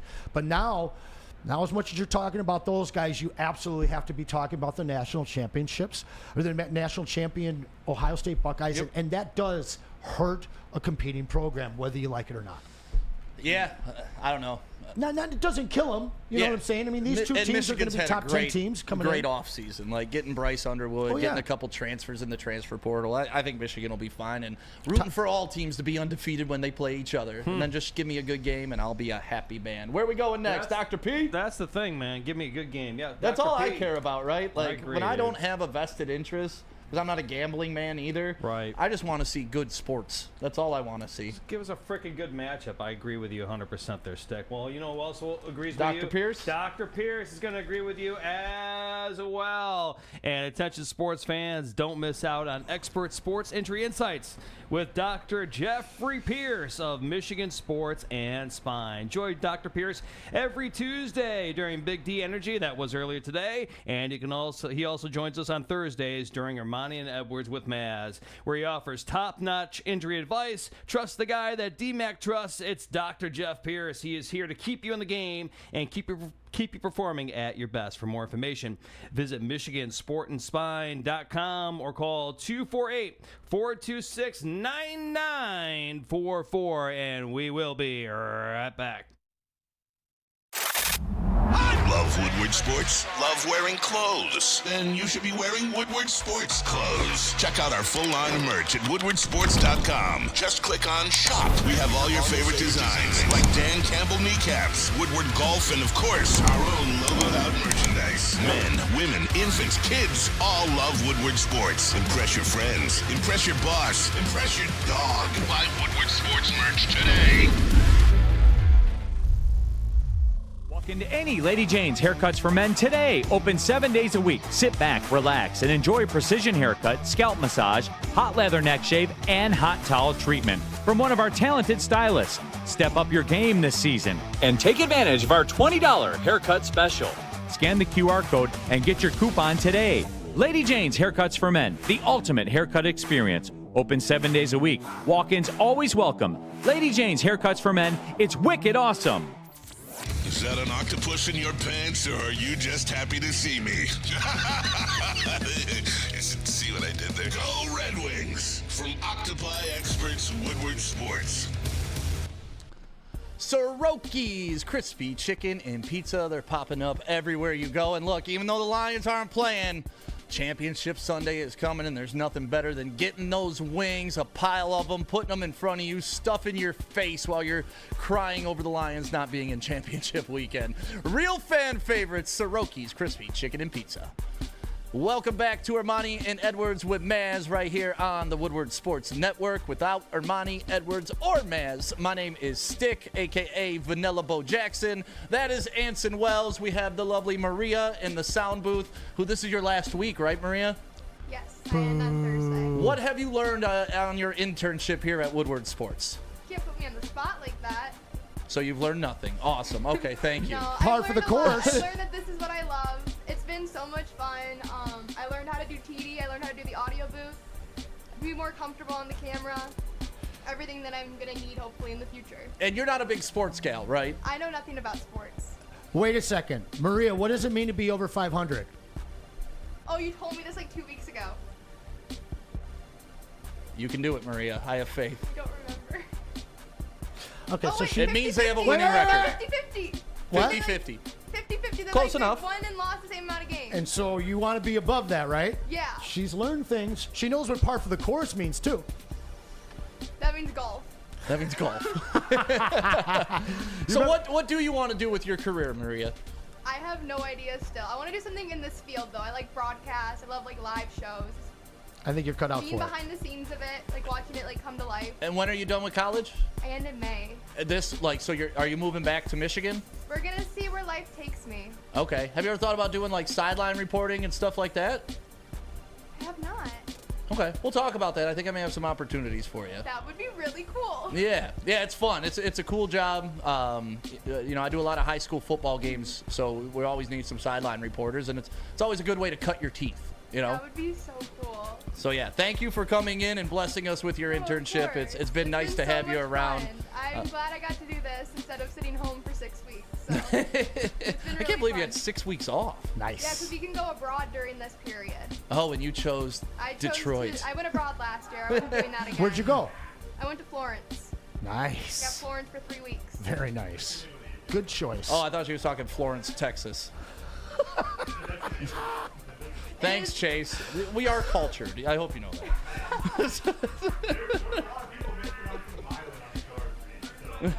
Milan. Milan. Yeah, dude, I had to correct like 4 people. Listen, Milan and Milan are very similar. Right. Right. Clearly, you've never been to either. All right, Ben Johnson, he gone. Who? Yeah, exactly. Screw him. I don't care. You're under the bus now. Obama Johnson? No, Osama. You keep calling him Obama. That one wasn't an accident. He's not drone bombing people. He just left for Chicago. He's not Obama. Either way, let's talk replacements. All right? A lot of talk of bringing up somebody from the organization. You got our boy Tanner. You got Scotty Montgomery. I believe they talked about Mark Brunell coming in potentially. There's a wide receiver coach from the Rams that they've been talking about. O-line. Fraley's with us already. I don't think I don't think they're talking about elevating Fraley. No, I would see him taking over Scotty's situation, and I would not be surprised to see them promote Scotty. I do think that the defensive coordinator will probably be outsourced at this point, but we're going to see probably 4 coaches leaving Detroit. I have it from my insider that Dan Campbell's not too happy with Ben Johnson, and one of the caveats that if he did decide to take the Bears job is that he would not be taking anybody with him. But I think Mark Brunell's gone. I think that he'll be in Chicago as well. Tanner, from what I'm hearing, will not be the guy. See, I'm hearing he is the guy. See, I've heard that. Who are your sources, Anson Wells? Well, I don't want to go too far into it, but they wore Honolulu blue at one point. I don't want to say too much about Tanner. His ability is there. His personality might not be. Yeah, I'm of the position I love promoting from within, but I would love a big splash too, like somebody that excites the senses. You know, somebody that you're like, ooh, that type of offense I'm looking forward to running. And unfortunately, I don't think that guy's out there right now, right? You know, you got Cliff Kingsbury, but he's not going to leave Washington to take a lateral position here. That's not going to happen. I beat those guys. But that's the type. I want a Cliff Kingsbury-esque type guy, like somebody who's already done it, somebody who has like familiar with the position, and that can come in here and elevate what Ben Johnson has already done.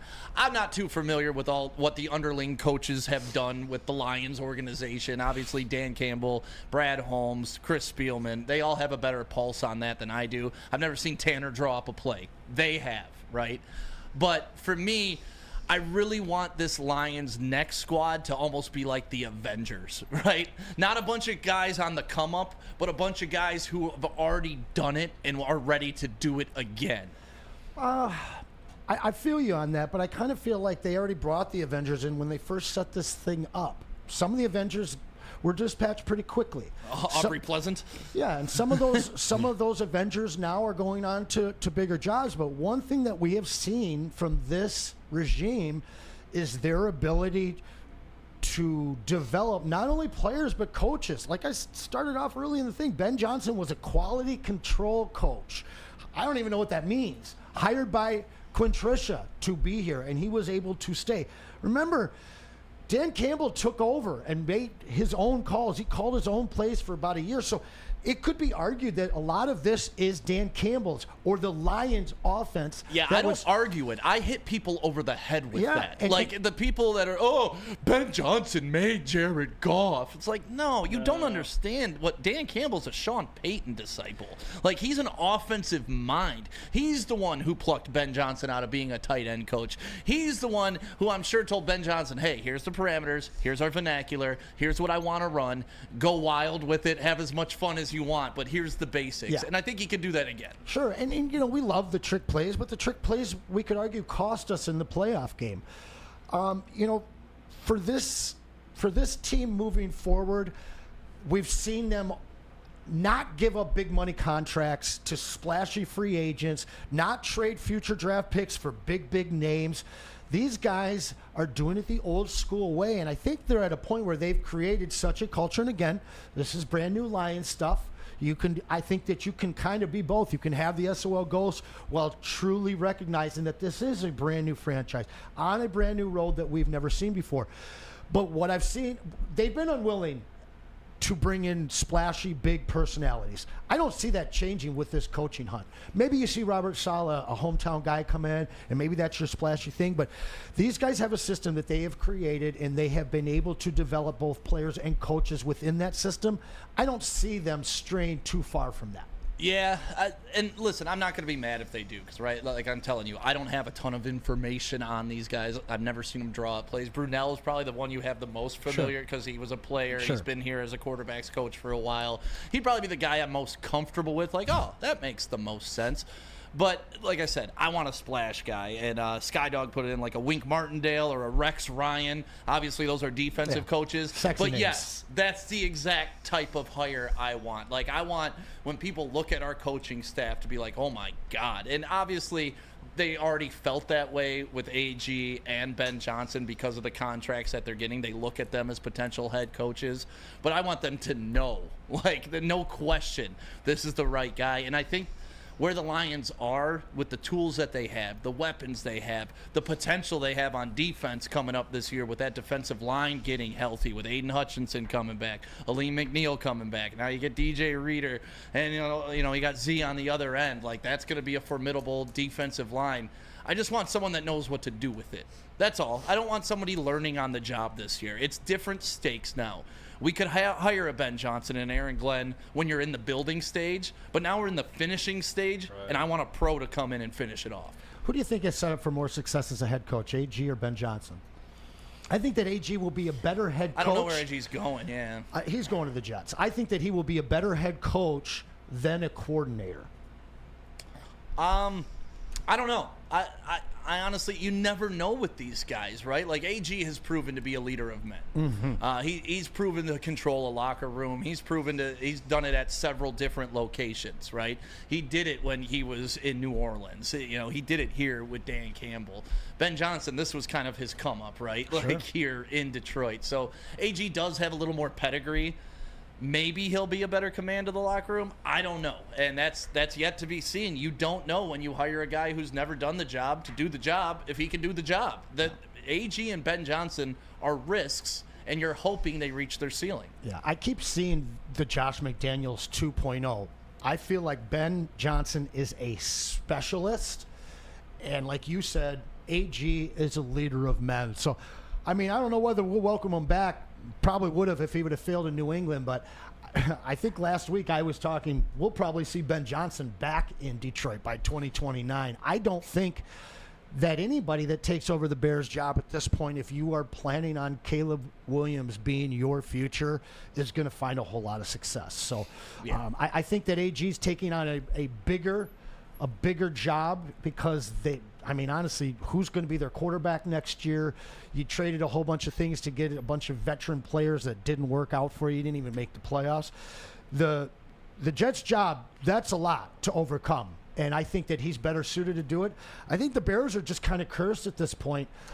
They selected absolutely the wrong quarterback to become the best quarterback that they've ever had in their history, and now you're bringing in a guy that has to shape a whole locker room, not just an offense. He would have been better suited, I think, to take on that offensive coordinator job for the Bears than to come in there and try and be the leader of those men. Yeah, it's going to be interesting to see how he fills out that coaching staff, too. And, for anybody, I just want to make this clear. For anybody that's still on the Ben Johnson wasn't distracted, it was only a 2-hour Zoom meeting. Cap. What are you doing here? And I tweeted out to somebody, and they're let me pull it up real quick. But we were talking about the Ben Johnson thing, and I didn't like how the visual response to him, people hating Ben Johnson now and not appreciating what he brought us. Randy replied this to me: "Sorry, Stick. Ben wasn't checked out. You can't honestly believe he didn't want to advance in the playoffs, do you? Come on, man." And yes, and this was my response: wanting to do something and something that is your sole mission in life are two completely different things. You don't sign a contract 2 days later without hours of discussion with a GM, with an owner, with your lawyers, with housing.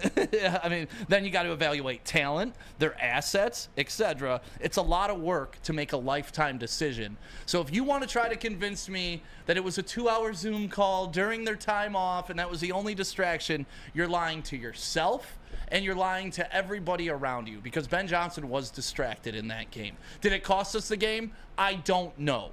Is it part of the reason that they lost the game? I can say with 100% certainty, yes. Because you lost, and you cannot convince me that those hours, if you were self-scouting, if you were doing other things, couldn't have been spent better. Now, does that stop Jared Goff from fumbling? No. But it may stop you from calling the play where you stretch out David Montgomery on 3rd and 1. There's a lot of things that go into it. I'm not putting the blame on one person. But if you think Ben Johnson didn't have part of his mind in Chicago during that game, you're fooling yourself. Dennis Allen was hired today, right? That's who they were going after. I don't know if it's officially. Do you think he made that decision this weekend? No. Come on. This guy's he's been in Chicago for 3 weeks. Right. This guy has been thinking about who he's going to hire as his staff for 3 weeks.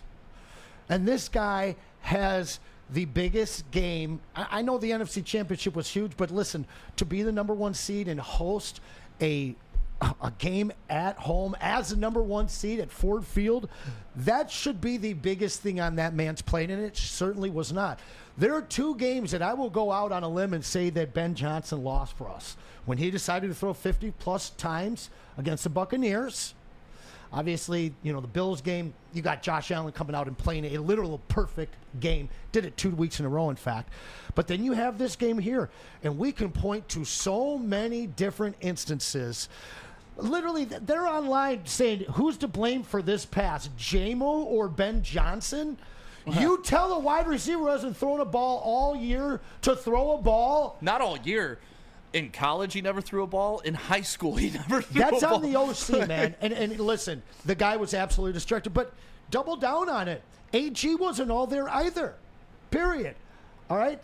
As much as you got to love AG for what he did with a depleted staff, the guy couldn't hold teams under 30. Couldn't hold a team under 40. Skydog722. This is. I think this sums it up perfectly. Ben's distractions may not have cost the Lions the game, but it certainly didn't help. Didn't win the game for us. That's for damn sure. And that's where I'll agree. That's where I'm at with it. If you're peering over the fence, you don't think he's drawing up plays for Caleb Williams just in his head, or on a little napkin when he's eating lunch somewhere downtown. You don't think he's looking at their lineup and who's going to play guard and we're picking this in the draft. Who are we going to take? You don't think all those thoughts were entering his head, or you just think it was I picked Chicago. I guess that's where I'm going. No, a lot of thought went into this. Hope it gives you hell. Right.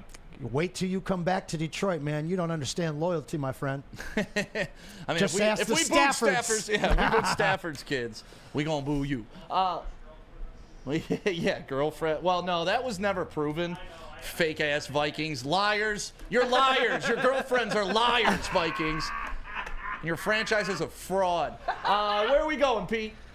Why don't you give me a little Planet Fitness there, young man? Little Planet Fitness. That's what you say when there's multiple of them. 50 Metro Detroit locations. Planet Fitness near you. Only $15 a month. Plus, you can upgrade to that black card where you get the massage, you get the tan, you get all that good stuff. So Planet Fitness, make sure you get one near you. Big injuries, big news. Twice a week, Dr. Jeff Pierce from Michigan Sports and Spine joins Woodward Sports Network for the Injury Insider Report. Big D Energy Tuesdays at noon, and Ermanni and Edwards with Maz Thursdays at 3:30. Get expert analysis and in-depth breakdowns on the latest sports injuries from the man trusted by top athletes in the community, like D-Mac. Whether it's the Lions, Pistons, Tigers, or Red Wings, Dr. Pierce talks us through it all. Don't miss the Injury Insider Report with Dr. Jeff Pierce, your go-to source for understanding the impact of injuries on the games and players we love. Only on Woodward Sports Network. Scan the QR code on the screen or go to MichiganSportsandSpine.com to see if Dr. Jeff Pierce can help you. Stop searching for a vehicle and start finding one. Les Stanford Chevrolet Cadillac makes it easy. We harness the power of multiple dealerships and own the biggest selection of GM brands in the area to get you the car you need. With the Les Stanford Group, you'll have access to 4 different dealerships, providing you with more makes, more models, and more choices. We're connected to more than 1,000 vehicles. And with so many high-quality CPO vehicles available, you'll find new car quality at pre-owned prices. You can start and end your search at lesstanford.com today. A network for the city, by the city. Woodward Sports is Detroit Sports. In any Lady Jane's Haircuts for Men today. Open 7 days a week. Sit back, relax, and enjoy precision haircut, scalp massage, hot leather neck shave, and hot towel treatment from one of our talented stylists. Step up your game this season and take advantage of our $20 haircut special. Scan the QR code and get your coupon today. Lady Jane's Haircuts for Men, the ultimate haircut experience. Open 7 days a week. Walk-ins always welcome. Lady Jane's Haircuts for Men. It's wicked awesome. Is that an octopus in your pants, or are you just happy to see me? You should see what I did there. Go Red Wings! From Octopi Experts, Woodward Sports. Well, I just played that Red Wings sweeper for you. Go to shop.woodwardsports.com right now. Get yourself some of the Red Wings gear that we have over there. We got the Pistons gear, Tigers, and Lions as well. Shop.woodwardsports.com. We have all the latest and the greatest designs, guaranteed to turn heads. Hey, you can still wear that 2024 NFC North Champions t-shirt. There's nothing wrong with that. So head to shop.woodwardsports.com right now and load up on some great Detroit sports merch. And welcome back to Ermanni and Edwards with Maz right here on the Woodward Sports Network. My name is Stick. We got Anson, we got Maria, we got Chase, and of course we have Pete. Normally don't address like trolls in the chat, but I have grown to really loathe Green Bay fans and actually Green Bay players, like Xavier McKinney talking trash after the Lions lose. Yeah, right on. Like, the Lions took belt to ass to you how many times? You've won 1 out of the last 8 games, and you still want to run your mouth like your franchise means anything. Right. So Ken James, cry Lions fans, cry. Ken James, your team hasn't beat us but once in 4 years. There are kids who entered high school and are graduating this year who have only seen 1 victory. Last time we played at your house, there was more Honolulu blue than there was Cheesehead yellow. We have taken ownership of your entire fraudulent franchise. You can hang on to your past, because that's all you have, sir. The Detroit Lions are in charge now. You are looking up at us, and you know how I know you're a poverty franchise? Because I lived in the Lions franchise for a long time. I know what poverty looks like. I know what it feels like. And I'm observing yours, and I'm seeing it. Your fans are squirming. They don't know how to handle this. You were 3rd in the NFC North this year. You overpaid for a quarterback who will never get the job done. You have 0 wide receivers that know how to catch the football. Your defense is a sieve. Your coach cries every time he plays Dan Campbell. You see it in his little LaFleur eyes like, oh, why is he going for it on 4th down again? Doesn't he know we can't stop him and I haven't beat him ever? So Green Bay, I will allow the Washington Commanders to come in our chat and run their mouth. I will allow the Bills to come in here. I'll even allow Tampa Bay to come in here. You know why? Because they beat us. Right. So until you put a W on the board against the Detroit Lions in the next 5 years, I want you to sit at home in your little ice shanty, ice fishing with a heavy chick next to you, and understand your franchise and our franchise has switched places. You are now the bottom of the NFC North. you are now looking up at us. And that is why you are here at Woodward Sports, because you are terrified. Pete, clip it and ship it to Lambeau, baby. Oh, dude, Lambeau loves me. That's Chase. You got it, Chase. The millions of interactions, like millions. I tweet, like, the Packers fans have embraced me like nothing I've ever seen, to the point where in my timeline it's always, I'm so sick of seeing this guy in my timeline. It's like, you know why? Because all your little friends interact with me. So they assume that Packers want me in their algorithm. Apparently you did this to yourself. I just put out a little video. 3.5 million of you reacted to it. I'm sorry I hurt your feelings with the truth. Once again, sit outside. The grown folk are eating now. Yep. Well, as long as we're talking about hurt feelings, do you want to go through the times we were hurt the most as Detroit Lions fans? Oof. Or is it too early? I mean, we can do that. I don't mind. I want to get to the super chat. Let's do that to end the show, because I want to get to the super chat. We don't want to ignore the super chats. $20. We got a $20 super chat from the great Burn. Pistons, big games coming up. What do we need to happen? Fill this arena. It's winter, Detroit. You have nothing better to do. Burn, I agree. Pistons. Let's talk about them. You know, we've been arguing the majority of the show about the Lions and fun stuff like that. But one thing we can agree on is it's nice to see the Pistons playing some winning basketball, competitive basketball. Rockets, that was they took care of that Yep. business. Yep. Thank goodness. And then we got The Hawks. The Hawks coming up, And and the then, Magic. of course, the Orlando Magic. But, I mean, if we're talking Pistons, topic A, B, C, and D for the Pistons has been Cade Cunningham. The coming of age of Cade Cunningham. And I caught a lot of flack early in the season, Anson, when I said if the Pistons were to make a trade, unfortunately the piece I would trade is Cade, because you're getting the most value, and the Pistons have had history of trading Grant Hill. They've had a history of trading Jerry Stackhouse, their best player in that moment, and getting better. I don't want them to trade Cade. The question was if they had to trade someone, and that's why I said Cade. But what he's done this year, he went from when we drafted him number 1 overall, I think we were all on board. Cade Cunningham's going to be a star, going to be a star, going to be a star. 2 years in, it's like, I hope Cade Cunningham, like, it went from definitive this dude's going to be a star to I hope he's going to be a star to now it's definitive again. Cade Cunningham has arrived. He is a star. Well, and like you said, everybody thought that this was a great pick, future superstar, but he wasn't healthy. And now you're starting to look at Evan Mobley, and you're starting to look at Jalen Green and Scotty Barnes and some of these other guys that have, I mean, honestly, that draft, the 2021 draft, is going to go down as one of the greater drafts in history, especially now that Cade is playing the way that he is. We might have argued this whole time about the Lions, but I had a whole bunch of people push back after we posted the clip of me saying that this guy's unguardable. Let me double down. Cade Cunningham isn't just unguardable, he is unstoppable right now. Ooh. Defenses are double teaming him, and it doesn't matter. You know why? Because now the Pistons have shooters, and he's finding them. This guy's game at the rack, this guy's game at the mid-game, pull-up, fadeaway, three-pointer, dishing the rock, rebounding, setting guys up.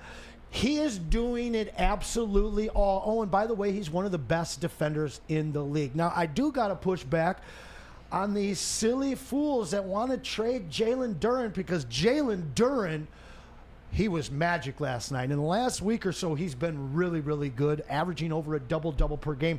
He's 21 years old, Pistons fans.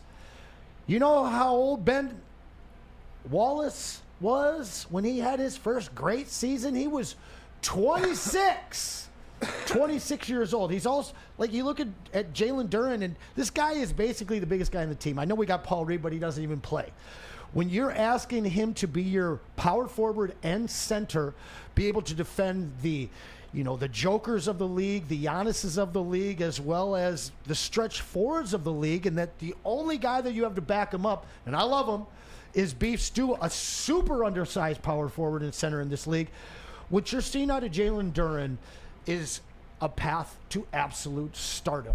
This game is going to slow down for him like it is starting to right now, but he's so impactful on the glass at altering shots, and as soon as he starts to really figure out how to be a premier defender, which I believe he has in him, this core that, yes, Troy Weaver drafted and was gifted to Trajan Langdon with a whole wide open set of books, and it's working out thus far, has been fantastic. I love what JB has been able to do in bringing the fervor back and the passion back to this team. They are defending like every other championship Pistons team that I have seen here. Now, there are some issues. I would love to see Simone Fontecchio get out of here. I used to have an issue with Threesley. Threesley's really starting to play well in that offense.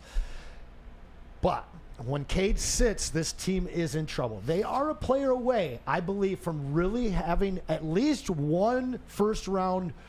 They'll get past the first round if they can add one player to this team. Yeah, I think if Ivy gets healthy, he's that player, right? That's the missing link right now for the Pistons, is because he's the guy. Cade, you run 20 seconds off the shot clock. If the offense isn't there, throw it to Ivy, let him break down and use his athleticism. Like, to me, he's the default offense for the Detroit Pistons, and what he brings to the table, I think I love Ivy's game. I haven't seen a player in a Piston uniform able to do what Jaden Ivey does in my entire life. The way he glides through the air, finishes above people, the athleticism. I'm an Ivy guy. We all know this. And I think that's the Batman, or the Robin to Cade's Batman. Absolutely. And I love that Bickerstaff has figured out how to get those two to play together. I want to see a move for a stretch 4 or stretch 5. I know Patrick Williams is out there.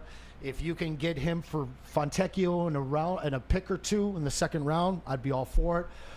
Kuzma's obviously not a traditional big man stretch, but that's a very nice contract and is somebody that is on the market. There's some other guys that are on their final year of their deal that I really don't think that they're as good as a lot of Pistons fans think they are. Pistons fans just want to make a move, and we've already heard the management start to talk that they're beyond where they expected to be at this point, and their evaluation of how to move forward has changed. So I don't see splashy moves for a one-year guy unless he's committed to re-signing here. These guys are building it the way that we've seen Dan and Brad build it over the last few years, in the same way that we're watching the Red Wings and the Tigers build, which is a focus on player development and holding young players as part of your foundation. It's just fun to have a competitive team in LCA, and those are the stages that you go through with the team that we went through with the Lions. Like back in the day, I just wanted a 500 ball club, Maria, a 500 ball club. That's all I wanted. I wanted to turn on the game on Sunday and not know the outcome, because it was, I'm going to watch the Lions lose, hope they win, but I'm going to watch the Lions lose. And for the Pistons, for the past, seems like decade, it's just been, I'm going to watch the Pistons, but they're not going to win. Now, you don't know what's going to happen. Is Cade going to bust a triple-double? Is he going to go for 40? How are they going to play on defense? Like, it's just fun to watch competitive basketball again in the Motor City. I mean, these guys went on the road to the second-best team in the Western Conference and gave it to them all game. I mean, they were up by, I believe, like 15 or 16 in the second quarter, and then I felt like JB really sat Jalen Duren too long, and he sat Cade a little too long, and he's really trying to figure out who that second unit is and really inject some confidence into them. I still think they need that extra player because, like you said, Jaden, that's going to push somebody down and make them better, but this team is not afraid of anybody, and that's a huge deal. Yeah, good for the Pistons. Detroit basketball. And you know what? You can yell it at Ford Field. You can yell it at a Red Wings game. You can yell it at a Tigers game. And I'm not going to be offended. You know why? Chants for the hometown don't offend me. And for all the people who hated Jared Goff's name being chanted while basketball players are playing, you're a childish fool if words hurt you. I'm sorry the big bad chant made you feel bad, but it doesn't matter. You were supporting a Detroit thing. So for all the people who hated the Jared Goff chants, it's over now. You got what you wanted. Now what? Look what you're left with. You're chanting nothing. When does it come back? Week 4? I don't think it does. Week 1? I don't think it does, honestly. Jared Goff comes back. It may be inside Ford Field, but not like it was at bar mitzvahs and Red Wings games and Pistons games and funerals. Like, so you don't think that they can get over that game? The Lions fans can't get over the turnovers of that game? No, I think the Jared Goff chant became something like when it was organic in the origin of it, everybody embraced it, right? At the draft, everybody embraced it. But then it became, there was a certain section of Pistons fans who took it to a personal level. I don't want to hear that guy's name when Kate Cunningham's putting up 30 points. It's like, those were the people who weren't here when other franchises were winning, and you heard Detroit basketball yelled everywhere. You heard "Let's Go Red Wings" chants at the Palace. Like, it's always been a communal thing. But these young Pistons fans on Twitter, there's a dude named Zarik who is just like so soft that every time he heard Jared Goff's name, he had to tweet about it and how it hurt his little feelings. And it's like, these people are the fans that you're just like, okay, then you're not a fan of Detroit. You're a fan of just some basketball, right? Like, you don't care about the city. You don't care about the player. You just are offended for some ungodly reason because of words. But talk about being offended, Anson. You wanted to talk about a topic that we can touch on the last 10 minutes. Not offended, I don't want to talk about this, but you know what? Since we're already hurt, we're already dealing with some pain. You want to talk about the top 5 losses in Detroit sports history? Yeah, and it's subjective for each person. You know, we've all gone through some heartbreaking seasons. Some of us love baseball more than we love hockey or basketball over football or what have you.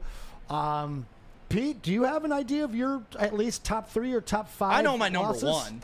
I mean, right off the top of my head. Let's lead off with Chase. Chase, what you got? Skinny Mass. I got 2.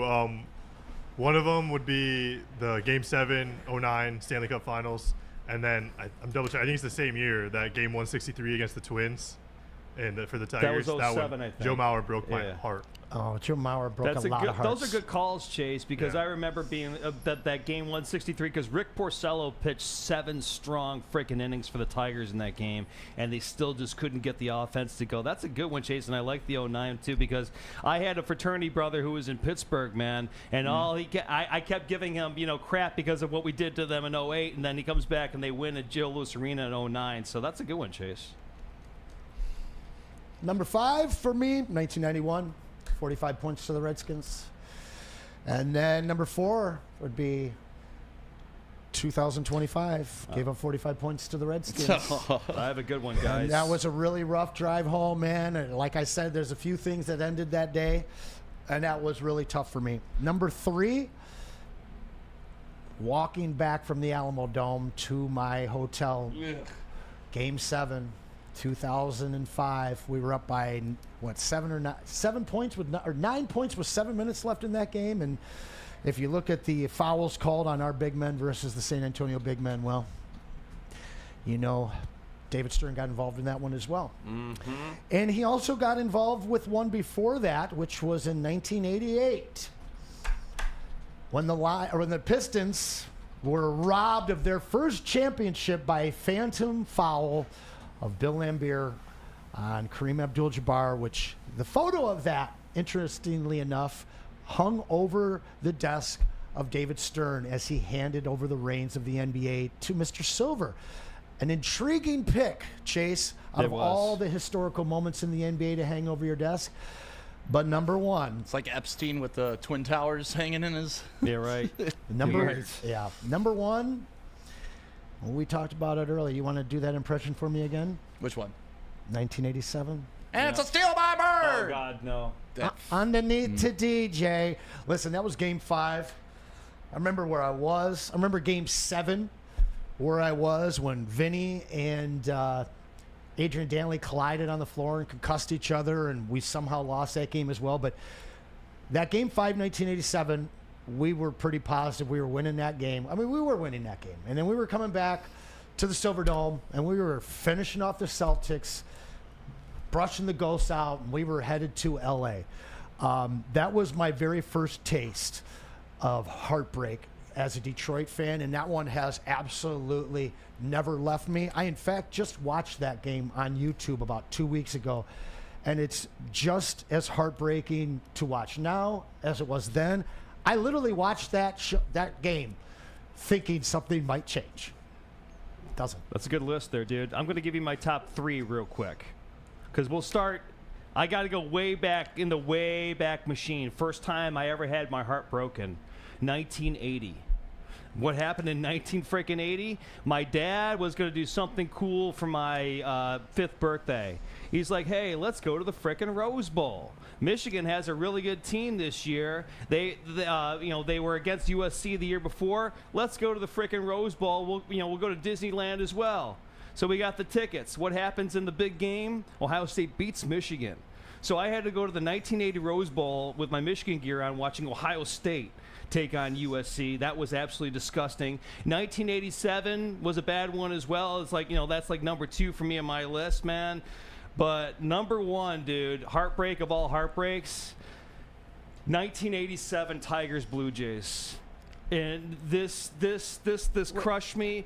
87? 87. Wasn't that the Twinkies? That was the Blue Jays, man. We lost the Twins, but we beat the Blue Jays, lost to the Twins. Sorry about that. That's how devastating it is. We'd beaten the Blue Jays to get in there, and to lose to the Twins the way we did was the first time I was ever literally in shock. I was 12 years old with my dad. All I had ever known were the Tigers winning. I was there in '84. I was there for the whole '84. I saw the flipped over cop car on fire. I was there. '87, man. That absolutely just destroyed my freaking heart, guys. I was there in '84 in Game 5. Still have the Tiger turf growing in my yard. But '87, that game. That '87 game. That game. My dad came to school and took me out of school, and my teacher was not happy. And we went, and I will never forget the ride home, listening to Kent Herbeck absolutely disrespect our team. I hate that guy. I hate Ken Herbeck. Good question, guys. Idris Singleton with the super chat. Eddie Murray wide right against the 49ers in 1983 playoffs. Also Sterling Sharp busted coverage against the Packers in the mid-90s. I started to put together a little list over here, and I got more than 5. Unfortunately, while you guys were talking, it's you like, go 10 then deep there's easy. this. Oh yeah, then there's that one. Right. Oh, then there's that one. So in no particular order. I'm not ranking these in no particular order. Big Papi Ortiz grand slam for the Red Sox against the Tigers. The stupid cop. Oh, that ripped my heart out. The cop. Oh, God, that game sucked so bad. Just that one pitch. You don't throw that one pitch and you win. And Torrey Hunter doing everything he could to catch that ball, and that damn cop in the background. Yeah, falling over the short fence. Right. All that stuff. Oh, that hurt. Cowboys, Matthew Stafford, Pettigrew, throw the flag, bring it back. You end up losing that game when the Lions had the number 2 defense in the league. You ask Ndamukong Suh, he said they thought that was the year. That was the best defense the Lions have ever put on the field. So anybody who says Stafford never had a defense. No, he had the second best defense in the league ever for the Lions. I don't want to hear the Stafford excuse. Plus, he had 5 minutes left to get the ball back and drive it down the field, and he didn't get it done. That game still sticks me in the craw, as the old men say. Isaiah Thomas's ankle game. Oh. Isaiah damn near shatters his ankle, puts up, 50 points? Right. 25 and a quarter in the third quarter. 26 in one quarter, I believe it was. So 25 or 26? 25 in the third. Either way, just carries the team. A floater in the lane. That game sucked. Gutsy performance. Last year's NFC Championship game, I'll probably say this is number 1 in my book. Lions, you waited your whole life for them to get on the doorstep of a Super Bowl. We were doing the post-game show here. I left at halftime at Hayes on top of the world, up 17 points. By the time I got in this studio, Lions were only up 10, and they had missed a field goal, and they had the ball, and it was just the level of energy on our watch party was just sucked out of here. Wings Game 7 against Pittsburgh. Downtown at the State Theater. Oh, nice. The whole city was ready to flood Woodward and go crazy for another Stanley Cup. And, of course, just at the very end of the games, Sidney Crosby did his thing. 2005 Robert Horry. I think everybody knows. Why do you leave Robert Horry? His name's Big Shot Bob. Of all the people. Don't leave him, Sheed. Love you, Sheed. What you brought to this team, Sheed, but damn, Sheed. Mm-hmm. Dude. Don't leave Robert Horry. Mm-hmm. So that's probably my second. Dude, real quick, the look on Antonio McDyess's face at the end of that. Because he knew it was over. Yeah, you knew. Oh, my God, that face. That guy at that time, from that angle, you knew it. And that's what led to Anson's Game 7. Because we won Game 6, could have won Game 7. LeBron's non-stop scoring spree to end the Pistons franchise for 15 years. Somebody. I was at that game. Somebody defend LeBron's him. mom. Somebody defend LeBron's him. mom was sitting behind me one row. That's my baby. That's my baby. I heard that all game long, LeBron. I love you.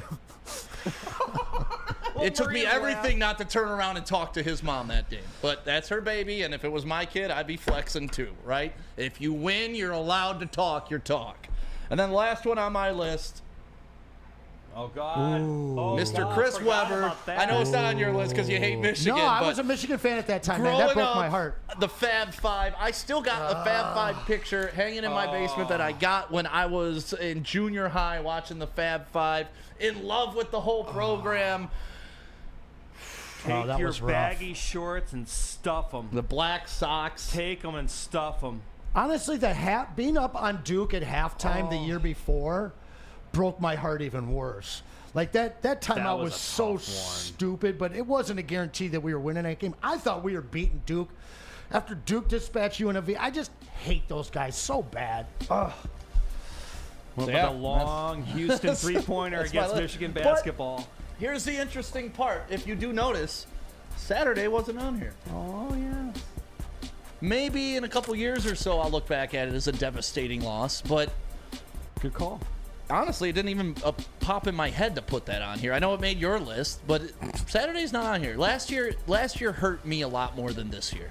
It really did. When you're 30 minutes away, 17 points up, no one expected you to be there. The window, the momentum, the vibes, all of it was going your way, and it's just poof, gone. And you see, a year later, now Dan Campbell's going to go into next season without having won a playoff game in a year. Like I saw you riding off into the sunset with us and our last broadcast of the post game together, being a Super Bowl championship.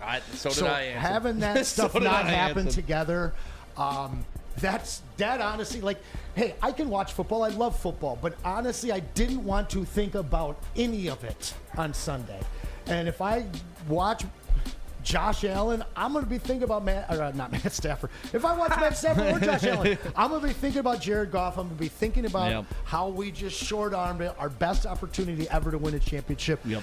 And it's just not the way it was supposed to be written, Detroit. Nope. How are It we sure supposed as to be hell written? wasn't. What's that? How are we supposed to be ridden? The Super Bowl W, man. It was. I mean, Sorry, D-Mac was bad talking. joke, bad D-Mac joke. talking about Pause. it. This feels like '97. Like it was destiny. Even third quarter, when the Lions were like, "Man, they played a crappy game, but if they get this stop, they're down 3 with the ball. It's over. It's over, boys. We got this." Like me and Neil were like, third quarter, it's fine. Everything's fine. Everything's fine. Heartbreak. And it's all good till it's not. Heartbreak.